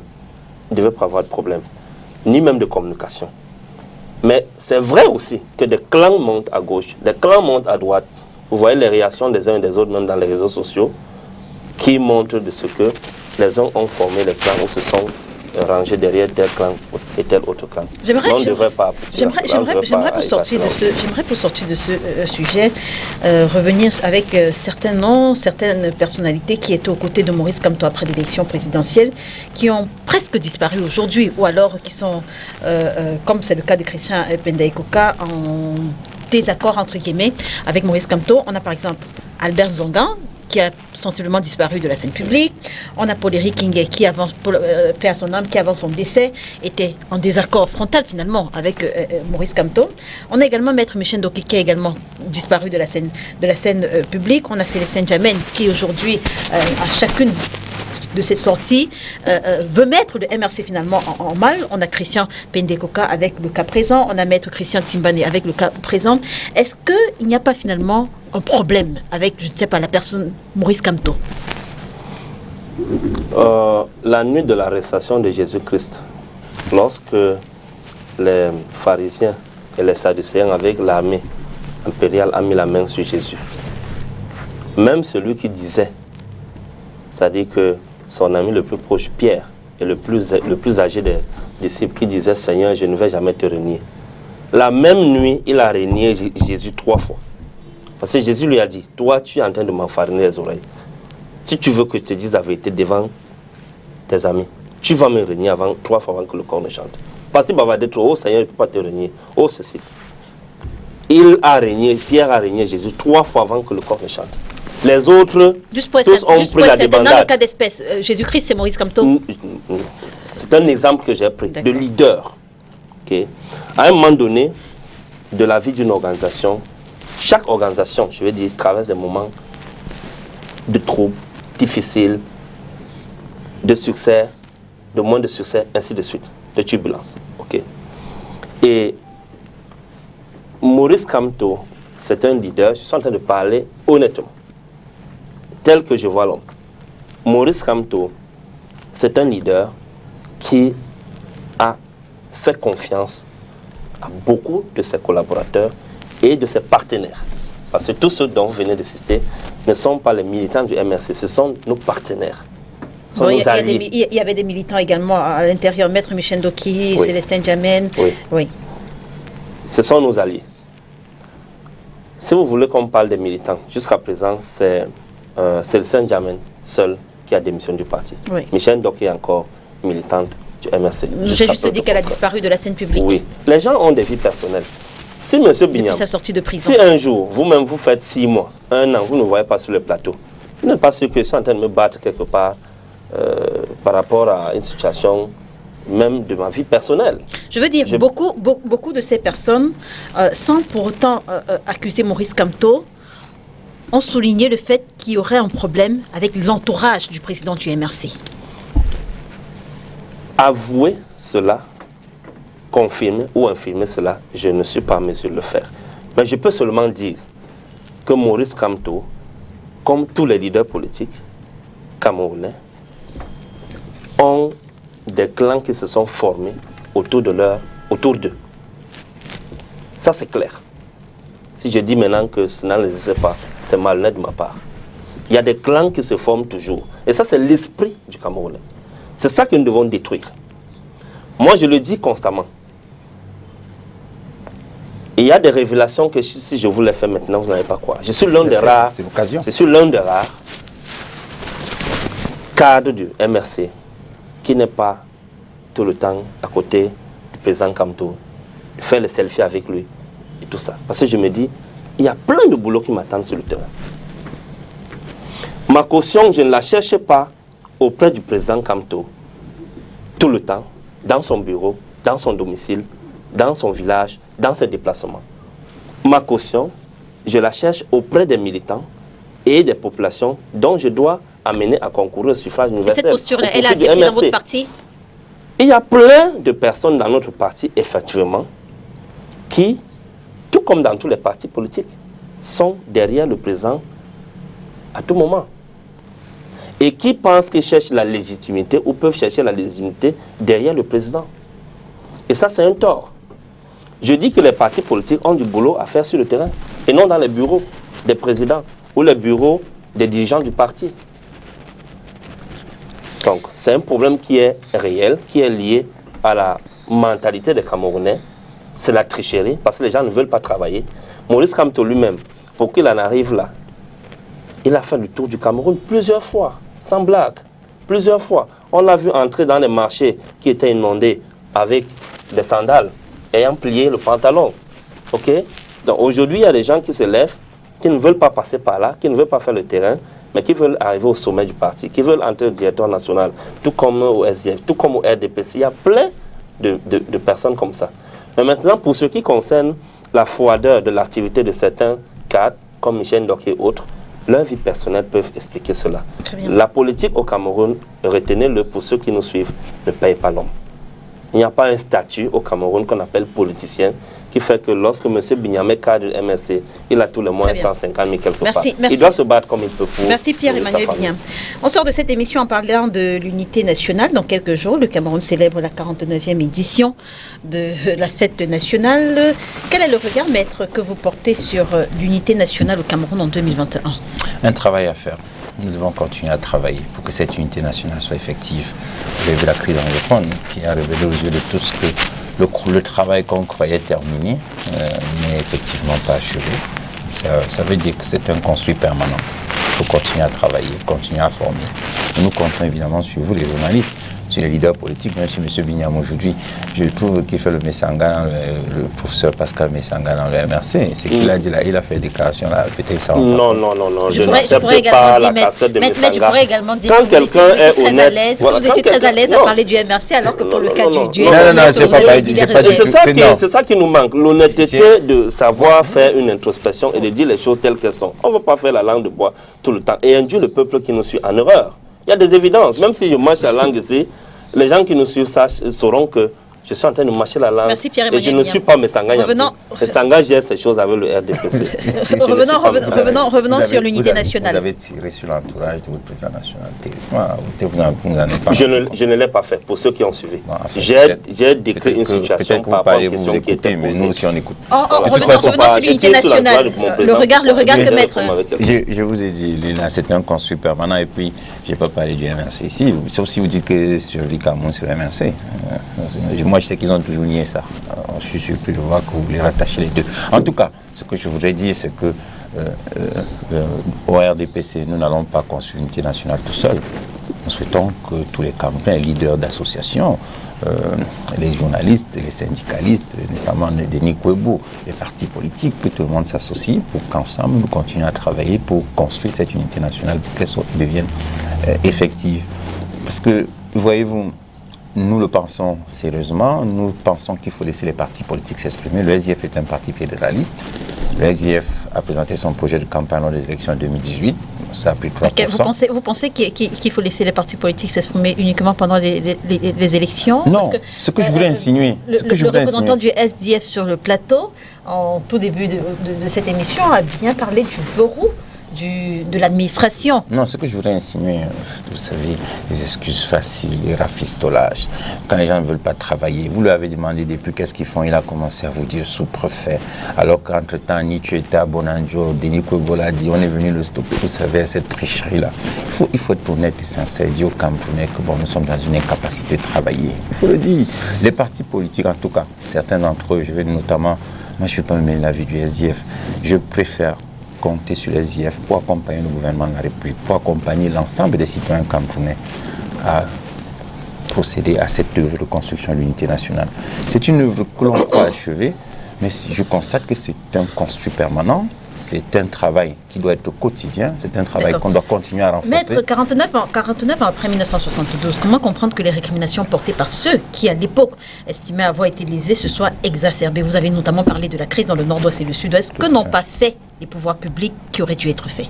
Moi, je dis plutôt, qu'est-ce que ces personnes attendaient et qui n'a pas été fait? Parce que moi, il s'est posé ce problème en 1972. Certains disaient avoir été floutés. Je prends un problème simple. Lorsque vous partiez de Douala pour aller à Bamenda, avant la crise anglophone, en 3 heures de temps, 3 heures de route, vous y étiez, parce que vous sortiez de Douala, Kumba, Manfé, Widiko, Batibo, Bali, Bamenda. C'était un chemin avec un pont. Il y a un pont là-bas qui forme l'Acre. C'est un site touristique extraordinaire. Mais quand vous voyez que ça a été gâché, vous vous demandez qu'est-ce qui se passe. Et quand vous dites que qu'est-ce qui n'a pas été fait, vous vous imaginez que... Pourquoi est-ce que la situation s'est exacerbée? Pourquoi? Je vous réponds, je vous dis depuis que moi je pense que c'est parce que le travail qui a été accompli, il y a certains qui l'ont peut-être pas assimilé. Parce que, voyez-vous... Il était suffisant? Écoutez, lorsque quelqu'un a bénéficié de l'école de la République, lorsque quelqu'un a bénéficié de la police de la République, lorsque quelqu'un a bénéficié de l'armée de la République, et qu'un matin il se lève et dit, bon écoutez, tout ça, ça suffit. Alors que certains d'entre eux ont contribué à construire ce pays. Lorsque nous, on va en Coupe d'Afrique, on gagne la Coupe d'Afrique avec des joueurs comme dit Paquet. Et vous trouvez qu'un de ses cousins ou un de ses frères se lève un matin pour dire qu'écoute, on ne veut plus ça, on se pose des questions.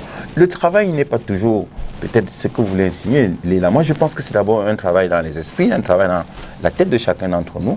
Et c'est un travail qui mérite que chacun d'entre nous s'associe, qui ait une responsabilité politique de la part de chacun. Entre 1972 et 2021, l'unité nationale au Cameroun, elle s'est consolidée ou elle s'est effritée?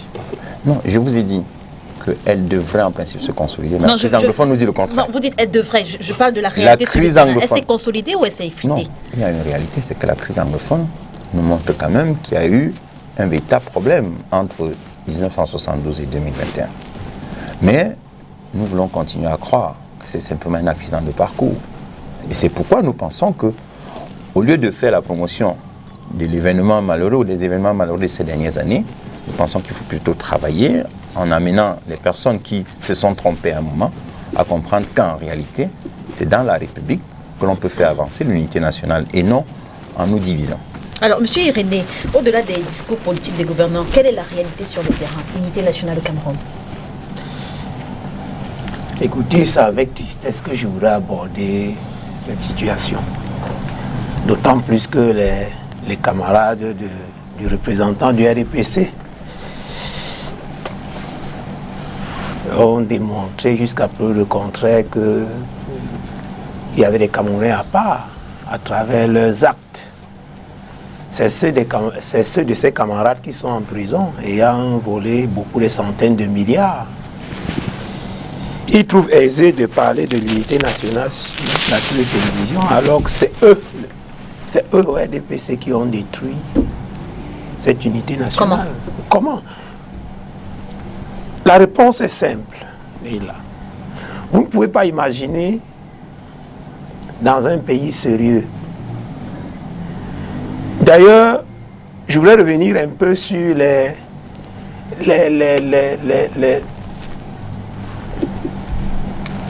faits, entre autres, la sonnette d'alarme que le SDF tirait à chaque fois s'agissant de cette situation, de cette crise dans le Nozo.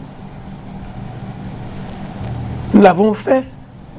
Nous avons interpellé le gouvernement, le président national du SDF a plusieurs fois adressé des correspondances au président de la République pour lui dire qu'il y a un problème.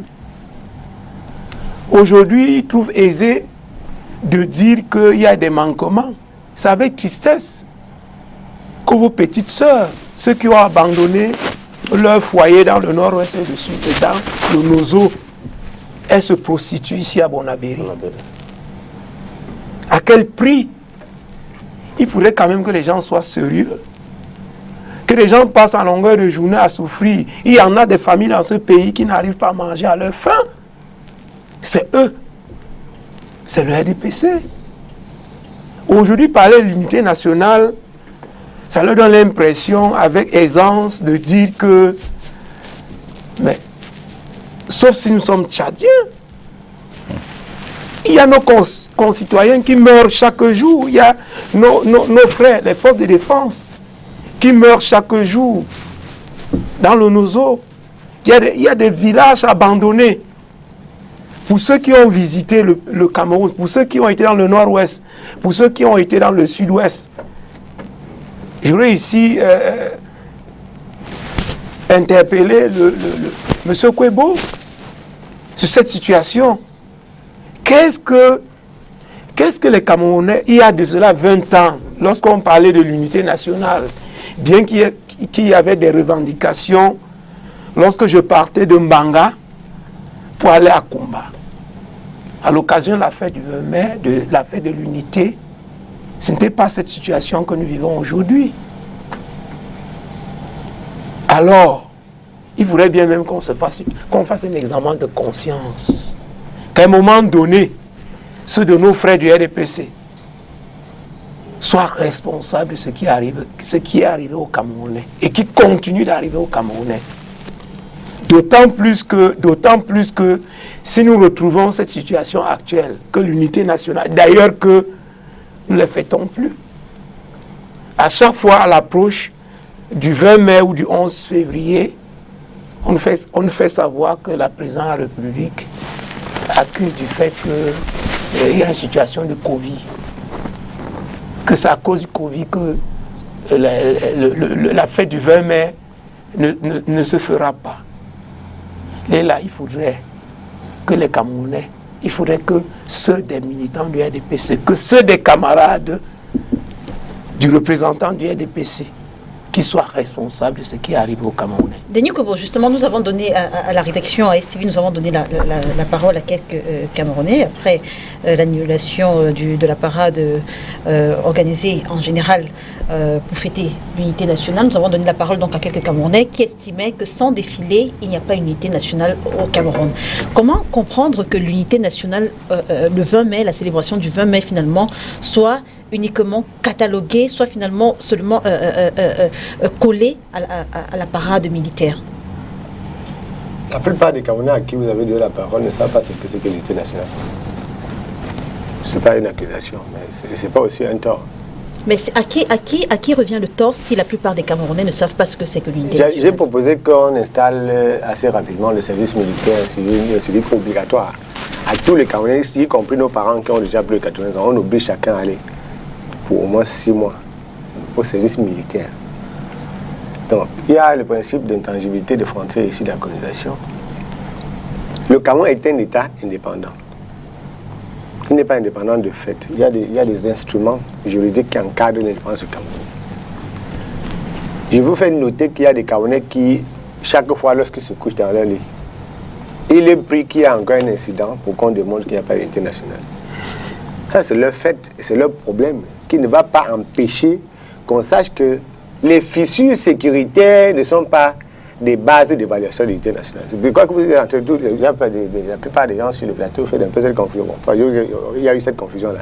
Ce n'est pas parce qu'il y a la guerre au Nozo, parce qu'il y a la guerre à l'est, parce qu'il y a la guerre à l'extrême nord, que le Cameroun n'est pas uni.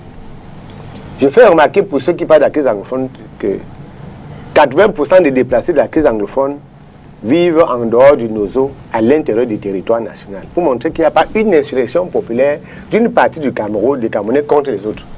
Pour faire simple, Je fais très simple. L'unité nationale en 2021 au Cameroun, une réalité ou alors une construction? Je vais répondre clairement à la question lorsque nous tous on s'accorde sur ce que c'est que l'unité nationale. Je t'ai entendu les éléments d'unité. Quand on attaque un village du nord-ouest ou du sud-ouest et les populations fuient pour se réfugier en Banga chez Irénée ou à Loum ou à Tombé, ça montre bien que ce n'est pas une opposition entre Camerounais qui est là. Maintenant, il a parlé tout à l'heure de la faillite du dirigeant politique. Là où je ne suis pas d'accord, c'est quand on s'arrête aux dirigeants des RDPC. Ce n'est pas ceux qui sont aux affaires. Non, ce n'est pas eux qui sont aux affaires. J'ai été au SDF en 90 à la création.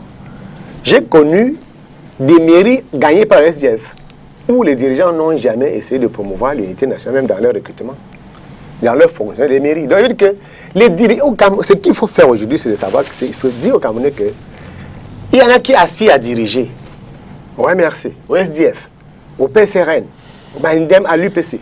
Il faut que chaque Camerounais apprenne à être homme d'État.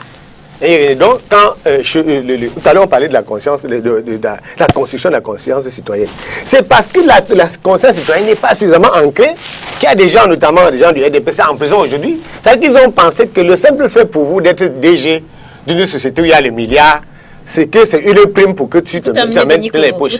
Alors, nous stigmatisons cela chez le gars du RDPC qui est ministre, qui est DG, comme on va aussi le stigmatiser aux dirigeants du MRC, aux dirigeants du SDF qui devient maire dans une commune et qui confond les caisses de la commune aux caisses personnelles.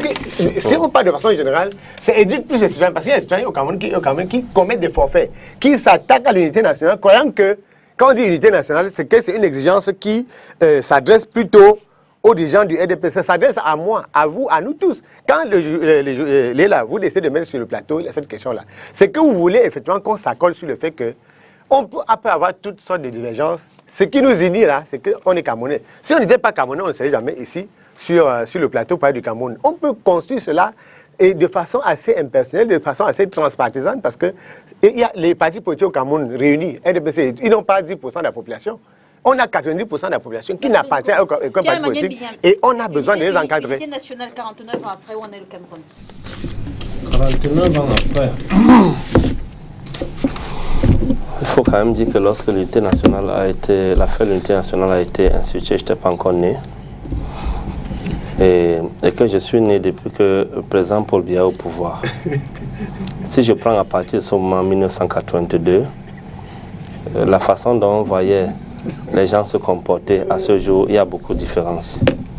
À notre époque, les enseignants, chez nous, les pays Bassa, les enseignants étaient les Bamlékés, les sous-préfets étaient les Bamlékés, les Aoussa.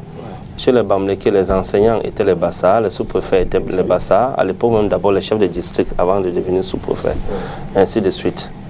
Aujourd'hui, on constate que lorsqu'on affecte quelqu'un dans une localité, les enseignants qui viennent de sortir, lorsqu'on dit à quelqu'un va à Tcholéré enseigner, il commence à jongler. Moi, j'ai vu des dentistes dont on a affecté à l'est, dans les localités. Ils ont refusé d'abandonner leur bureau dans les hôpitaux de Douala. Le bureau est ouvert, il jongle, il a un jour ou 2 jours, en 2 semaines à l'est. Le reste du temps, il t'indique qu'il est là. Tu peux passer là le retour alors qu'il est affecté. Alors, c'est un problème. L'unité nationale a été entamée, ça a été touché.